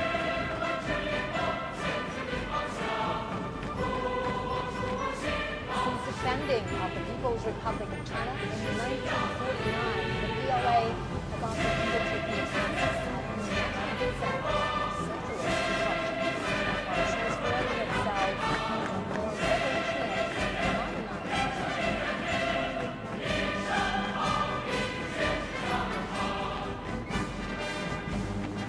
Alongside the latest generation of conventional weapons, the parade will feature unmanned intelligence systems, underwater combat units, cyber and electronic forces, and hypersonic weapons, highlighting the PLA's growing capacity to harness emerging technologies, adapt to the evolving character of warfare, and prevail in future conflicts.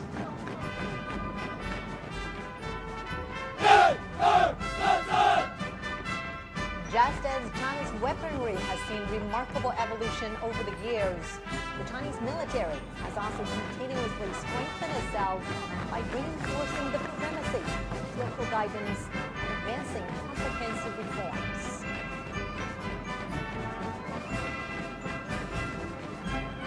China pursues a national defense policy that is defensive in nature. China will never seek hegemony, expansion, or spheres of influence.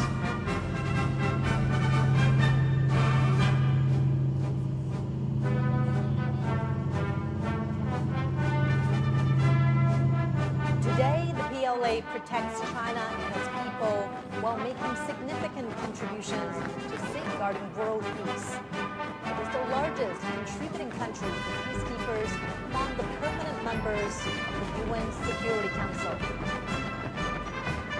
China has formulated a three-step development strategy for modernizing national defense and the armed forces to achieve the centenary goals of strengthening the PLA by 2027, realize the modernization of national defense and the armed forces by 2035, and fully build the military into a world-class one by 2050.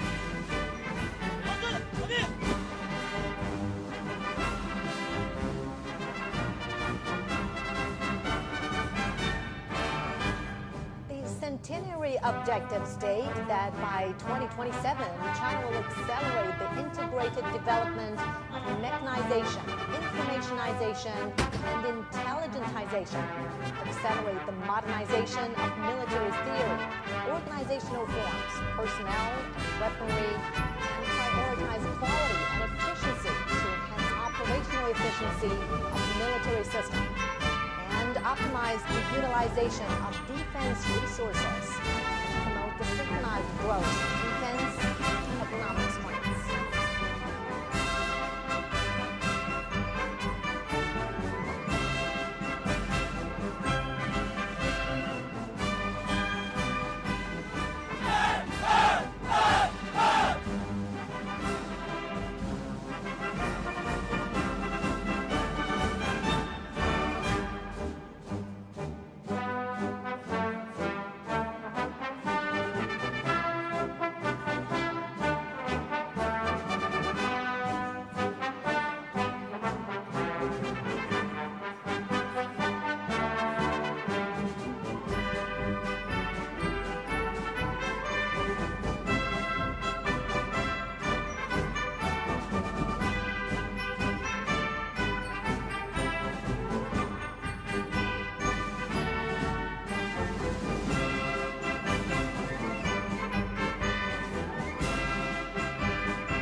Formations and echelons are involved in the Grand Parade. During the parade march past, airborne flag-guarding echelons, flood formations, battle flag formations, armored columns, and aerial echelons will pass through or fly past Tiananmen Square in warning. The parade is organized under a wartime command system. It will involve thousands of troops, over 100 aircraft, and hundreds of ground armaments.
direction, flag in full strength. The march past begins with the airborne flag guard echelon.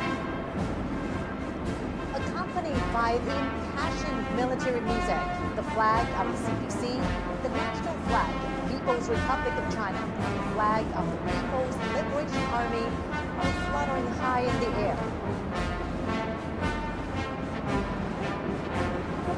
26 helicopters form huge numerical shapes of 8 and 0. 3 helicopters were bearing the banners that read, "Justice will prevail, peace will prevail, the people will prevail." These messages are a great truth inspired by history, a solemn proclamation of the right course, a clarion call in an era of peace and development. The Chinese nation always cherishes peace and takes side with historical correctness, fairness, and justice. The people's military will always be at the iron and law, defending national sovereignty, securing and developing interests, as well as a pillar of world peace.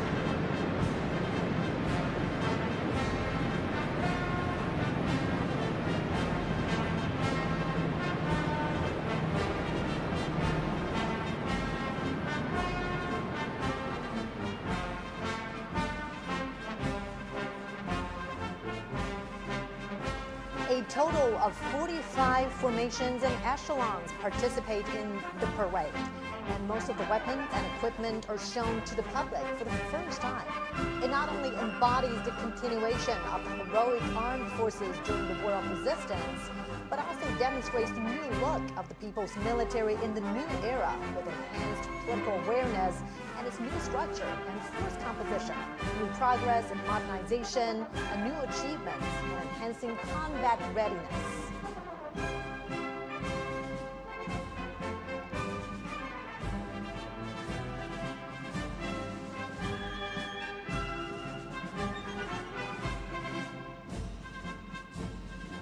First to be inspected are 13 flag formations. After a comprehensive and deepened reform, the People's Military has formed a new system of services and arms.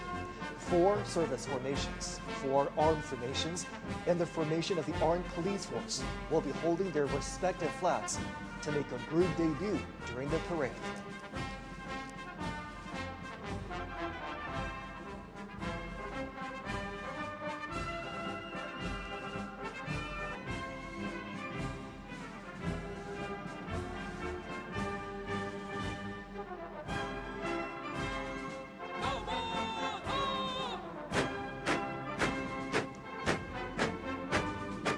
Holding high the party, national, and military flags. The formation of the Guard of Honor of the PLA is marching toward us.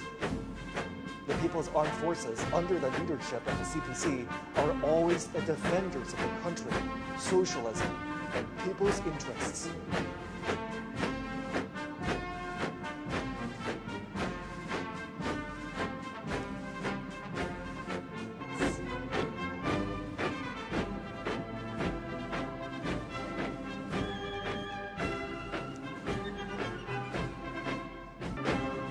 Coming up next is the Air Force formation. Building a strong Air Force has been the unremitting pursuit of the party and the people. Taking off in times of wars and sharpening its edge through battles, the PLA Air Force is making great strides towards integrating air and space capabilities and coordinating offensive and defensive operations.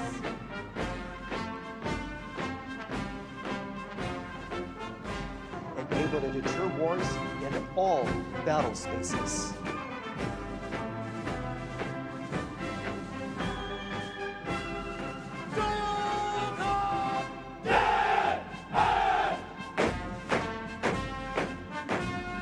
The Aerospace Force formation is making their debut in the parade. As a new domain, new quality force advocating peaceful utilization of space, PLA Aerospace Force safeguards the lasting peace and common security of space, and offers strategic support for bringing great power in aerospace.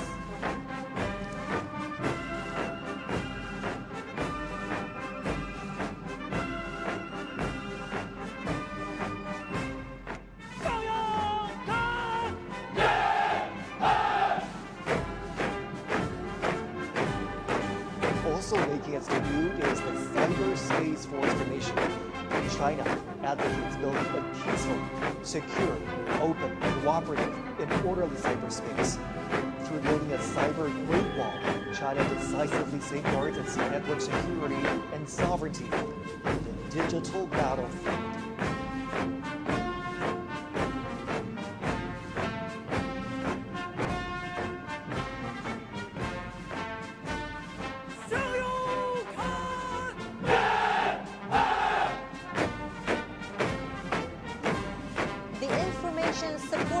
Formation is also making its debut at the Tiananmen Square.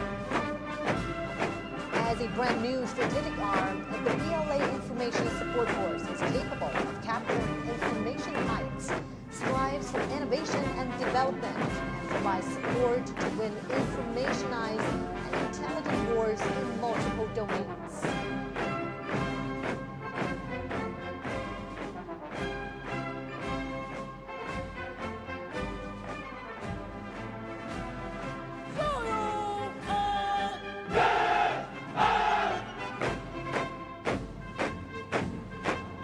Now receiving inspection is the Joint Logistics Support Force Formation. From self-reliance during the War of Resistance all the way to becoming part of the synchronized operational systems and providing effective and precise assistance in the new era, the PLA Joint Logistics Support System has made new strides.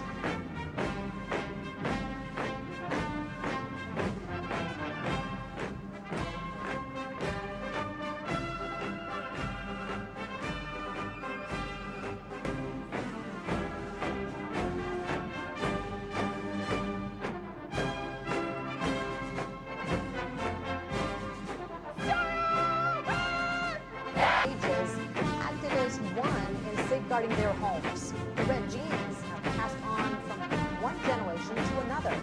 In the new era, the militia forces provide backup services during peaceful times. China has been contributing to maintaining world peace.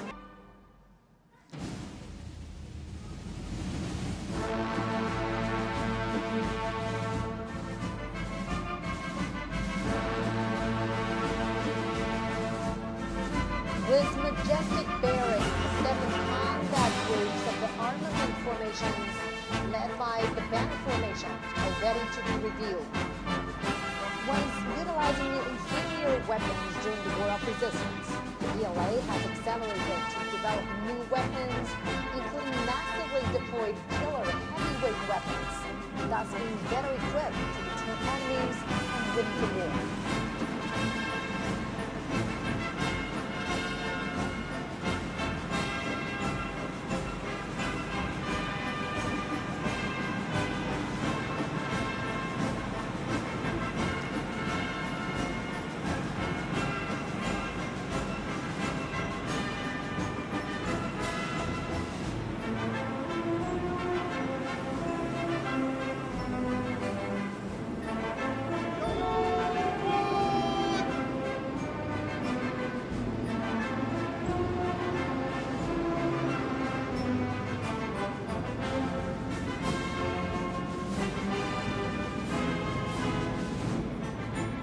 The Banner Formation showcases 80 honorary banners of the hero unit troops, bearing glory from the past. The banners symbolize heroism and victory and will always propel the People's Army to forge ahead.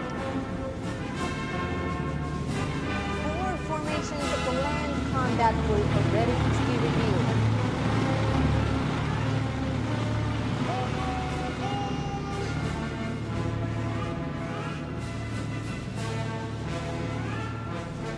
Marching towards us is the Ground Assault Formation, grouped in an arrow-shaped array. The Type 99B tank features strong striking abilities, powered with information. The Type 100 tank and Type 100 fighting vehicle are highly intelligent and capable of coordinated combat. The new generation armored units of the PLA Army's ground assault forces demonstrate the strong ability of capturing strongholds with mobility and piercing fortification.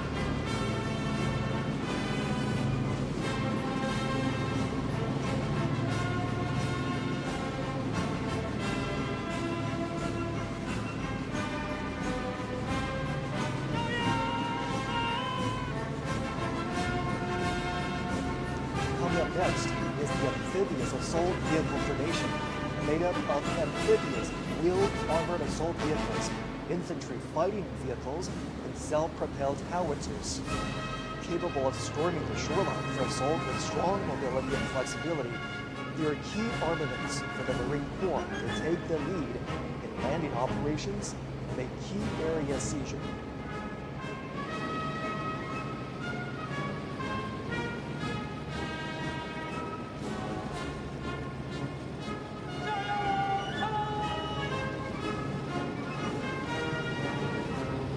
Marching towards us is the imposing airborne assault formation.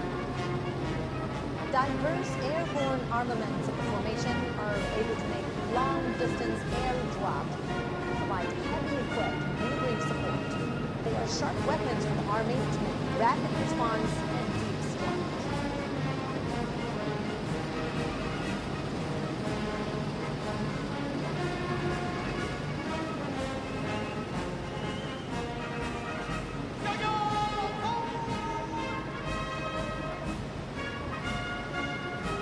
Marching forward is the formation of long-range artillery for subjugation and precision strike. The two types of 191 box-shaped rocket artilleries are capable of making strike and providing support, expanding the Army's capability in terrestrial battle.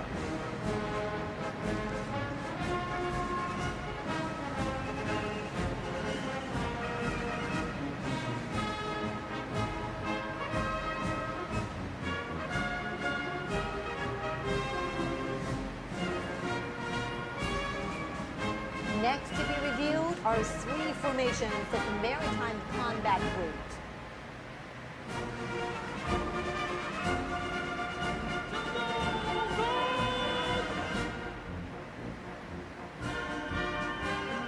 First comes the carrier-based air defense weapon formation.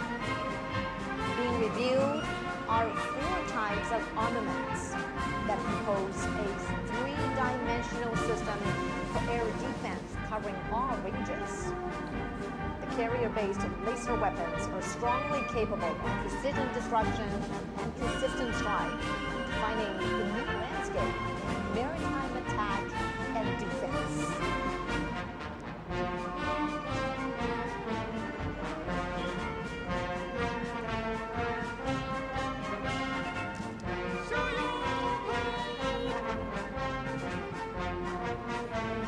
The anti-ship missile formation consists of NG-15 missile, NG-19, NG-17, and NG-20 hypersonic missiles.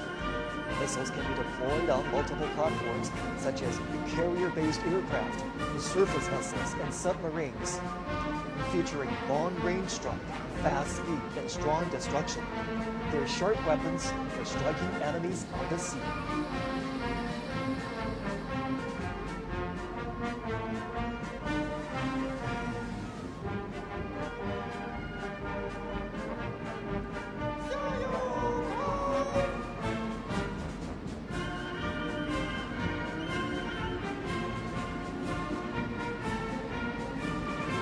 Now on parade is the underwater weapon formation. Light and heavy torpedoes, as well as torpedoes propelled by rockets, are able to strike vessels and destroy undersea targets. The new special purpose naval mines can autonomously identify and attack targets. They are key forces for guarding strongholds and making waves in naval warfare.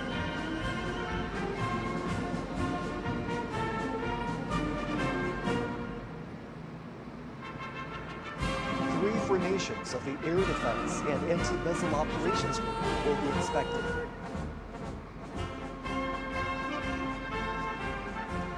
Here comes the Early Warning Detection Formation. The 4 types of weapons that are being inspected are all new generations of domestically made, highly mobile radar. In good coordination, they can detect stealth aircraft and ballistic missiles far and near. They provide early warning for the country's airspace and aerial security.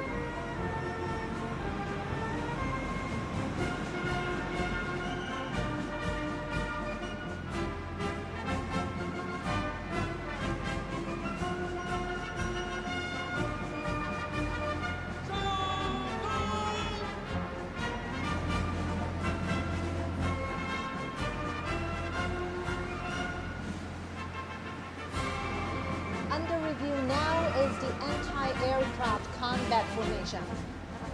It's a heroic unit which has accomplished glorious wartime feats. 6 types of ground-to-air missiles, including Hung-Chi-20, Hung-Chi-19, and Hung-Chi-29, are now being made public at Tiananmen. They can carry out multi-range and multi-layered anti-ballistic defense, capable of fighting against all range threats from the air.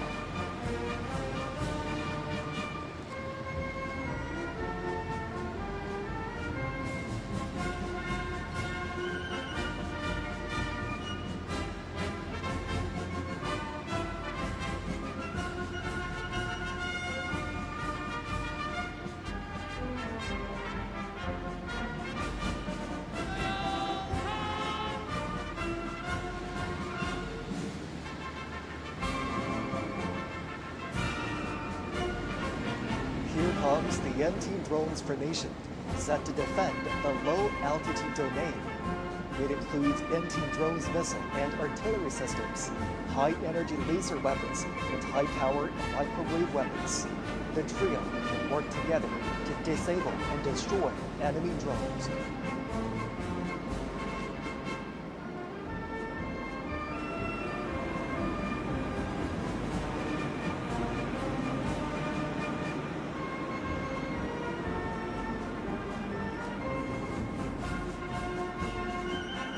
Next to be reviewed is the Information Warfare Group, which consists of 3 formations.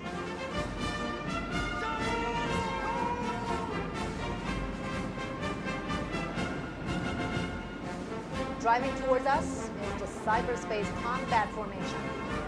The 4 types of equipment being inspected can command and control, detect and sense, and carry out cyber and electronic countermeasures in an integrated way. It is a new force that consolidates cyber defense and empowers joint force operations.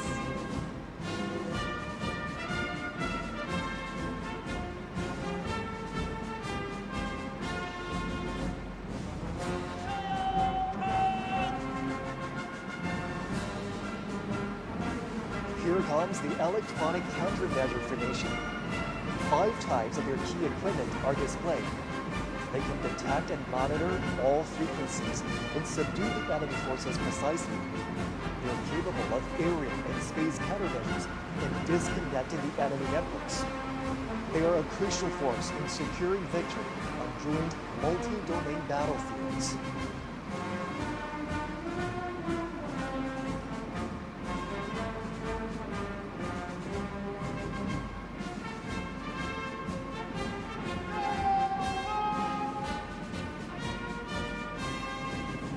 Now we have the Information Support Formation. It is made up of vehicles capable of cloud computing, digital intelligence, forming air-ground networks, integrating information on the battlefield.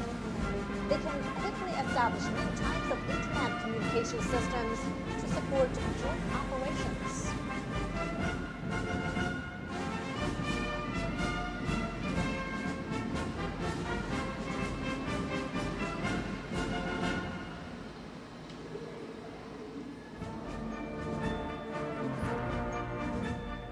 Next to be inspected is the Unmanned Combat Group, consisting of 3 formations.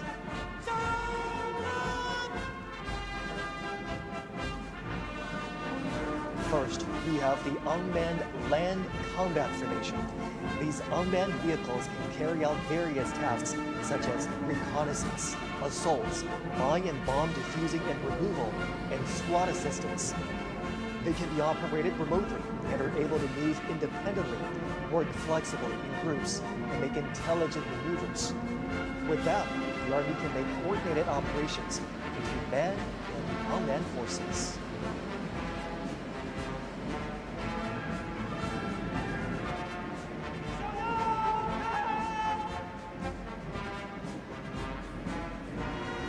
Now approaching is the Unmanned Maritime Combat Formation.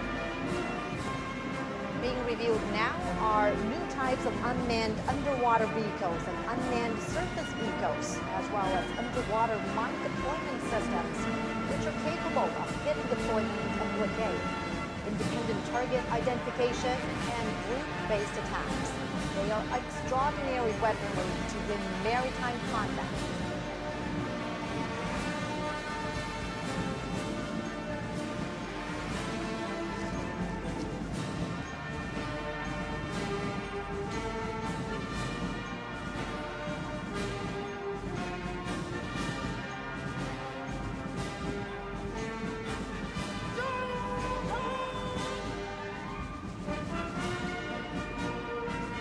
Passing by next is the Unmanned Aerial Combat Formation.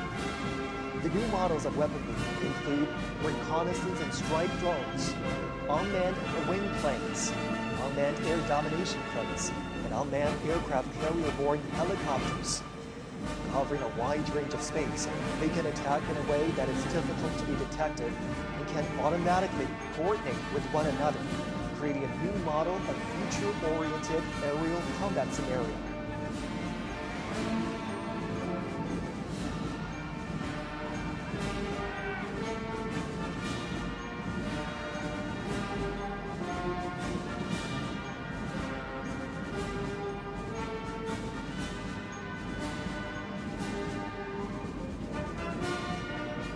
Two formations of the Logistics and Equipment Support Group are to be revealed.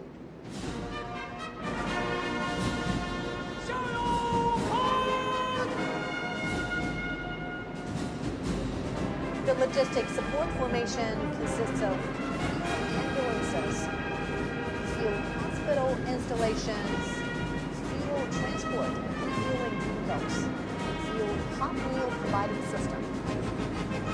They have greatly enhanced modern logistics support for the troops.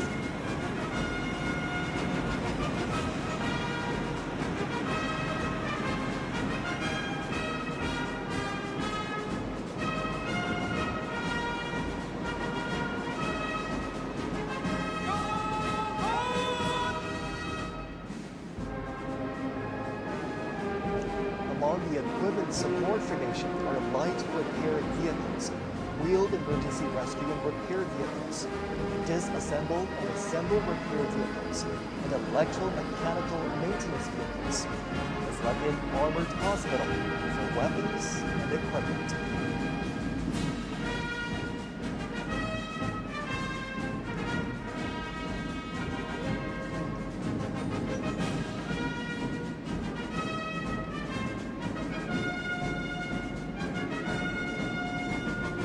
Next to be inspected is the Strategic Strike Group, consisting of 4 formations.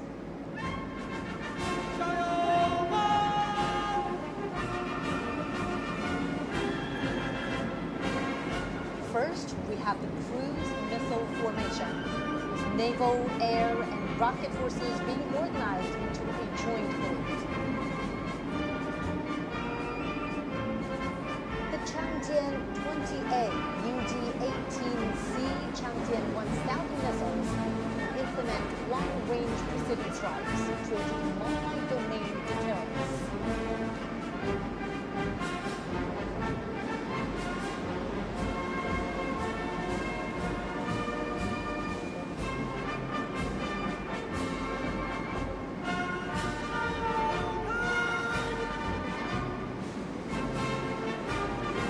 Speed is key to victory.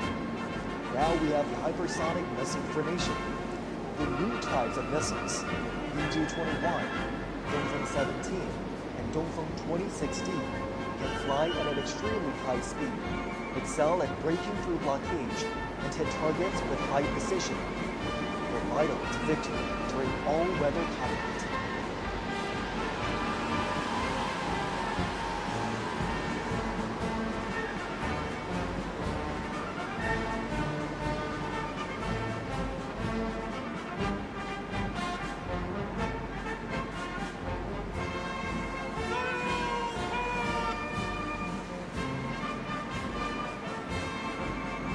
Coming up next for inspection is the first nuclear missiles formation. The heavyweight weapons in the group include Jingwei-1 air-based long-range missile, Jilang-3 submarine-based intercontinental missile, Dongfeng 61 land-based intercontinental missile, and the new land-based intercontinental missile of Dongfeng 31. It's the first time the China showcases its nuclear warfare plans air together. They are mighty strategic deterrents to safeguard national sovereignty and dignity.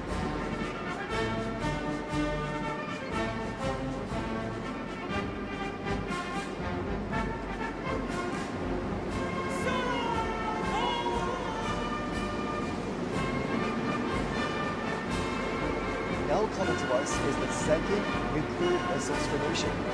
The Dongfeng 5C liquid intercontinental strategic nuclear missile can strike any target around the world with its extensive shooting range. It is capable of providing defense and deterrence at any minute. With these strategic heavyweight weapons in hand, China has forged a shield of peace to its safety. The people's military are loyally fulfilling their duties to safeguard the nation and its people, as well as world peace.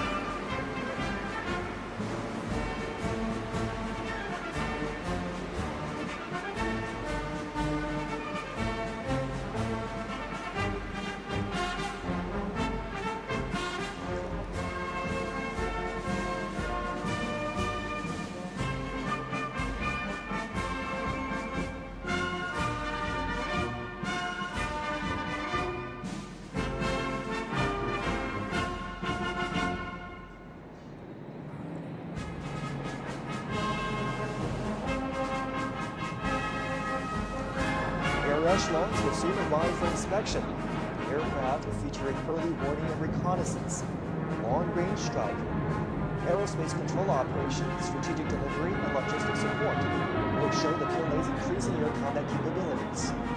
First to fly past is the echelon of early warning and command aircraft. The echelon of Hongjing 500A early warning planes and J-16 fighters, the echelon of Hongjing 600 early warning planes, J-15T shipboard fighters pass through interred for inspection. Development and deployment of the latest domestically made early warning aircraft has remarkably improved PLA's capabilities in command and control, early warning and detection, coordinated strike. Now approaching is the echelon of special purpose aircraft.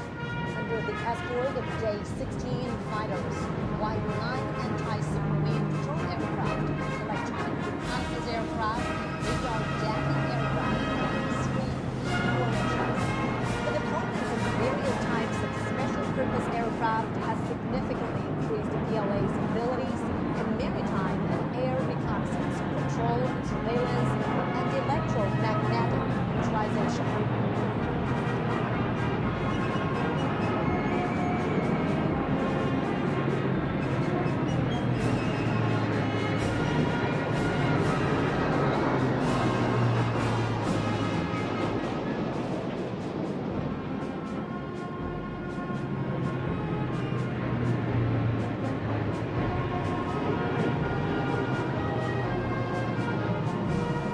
Closely following is the echelon of transport aircraft.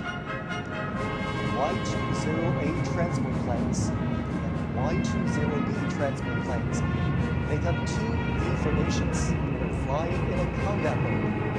New type multifunctional transport aircraft equipped with new domestically made engines feature long flight range, high loading capacity, and high speed. With the capacity of long-distance strategic delivery, They have carried out multiple major missions at home and abroad.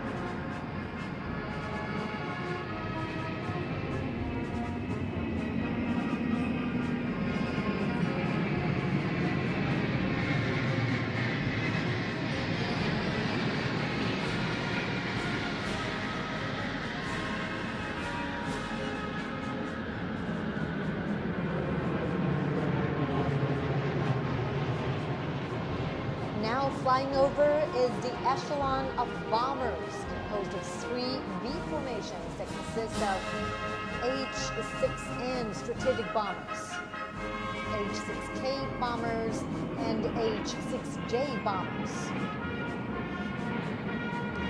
As a major force in long-range strike, the aircraft were capable of long-distance range, patrol in a large area, and attacks outside its defense zone.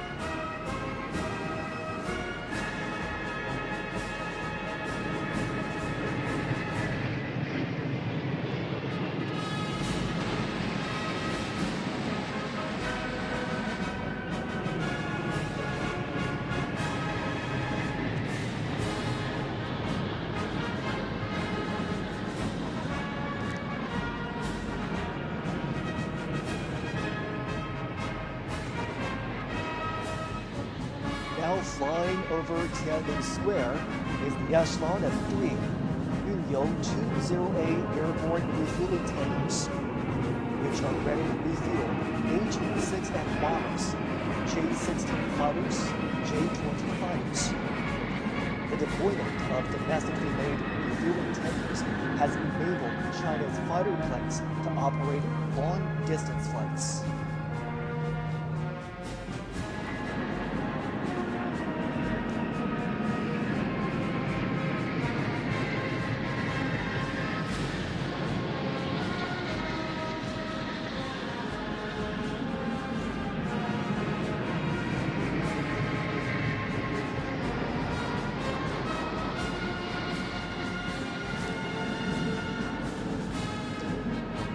Now approaching are 2 V formations of fighter jets that include J-16D, J-20, J-35A, J-20S, and J-20A. With the fielding of multiple new type stealth fighters, the PLA is speeding up the fighter jets upgrades.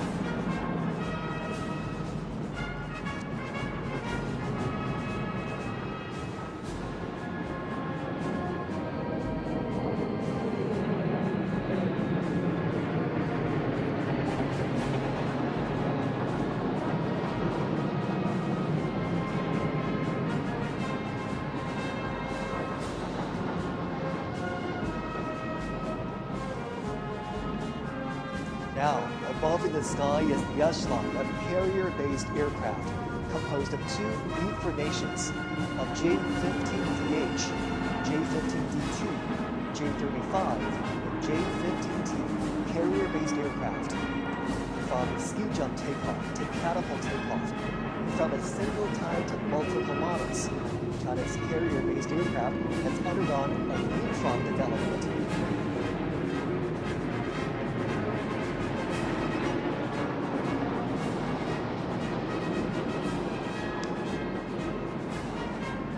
Last flying past is the echelon of trainer aircraft.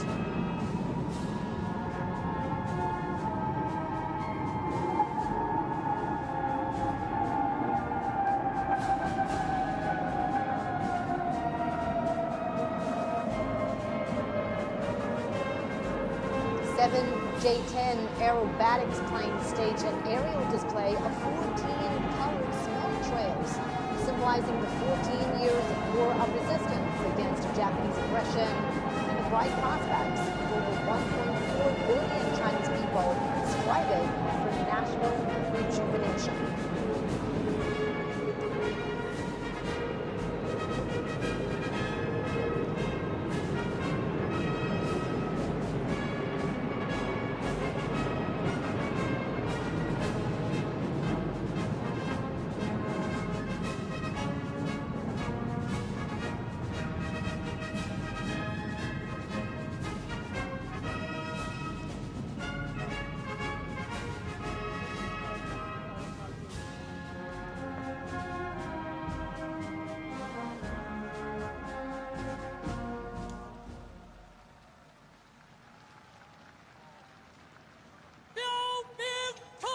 markers fall out.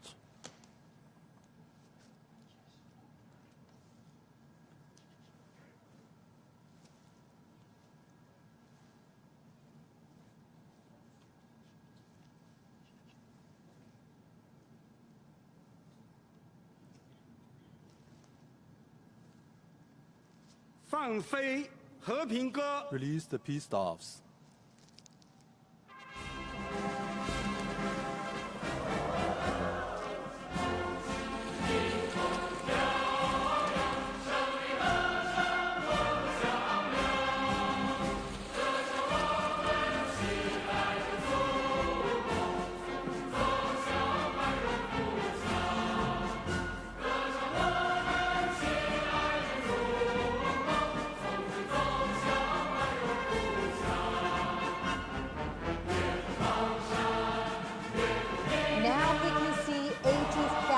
Doves flying into the sky. Let's honor our heroes, uphold justice, and safeguard peace. This land and people will forever remember the fallen heroes, whose spirits are immortal.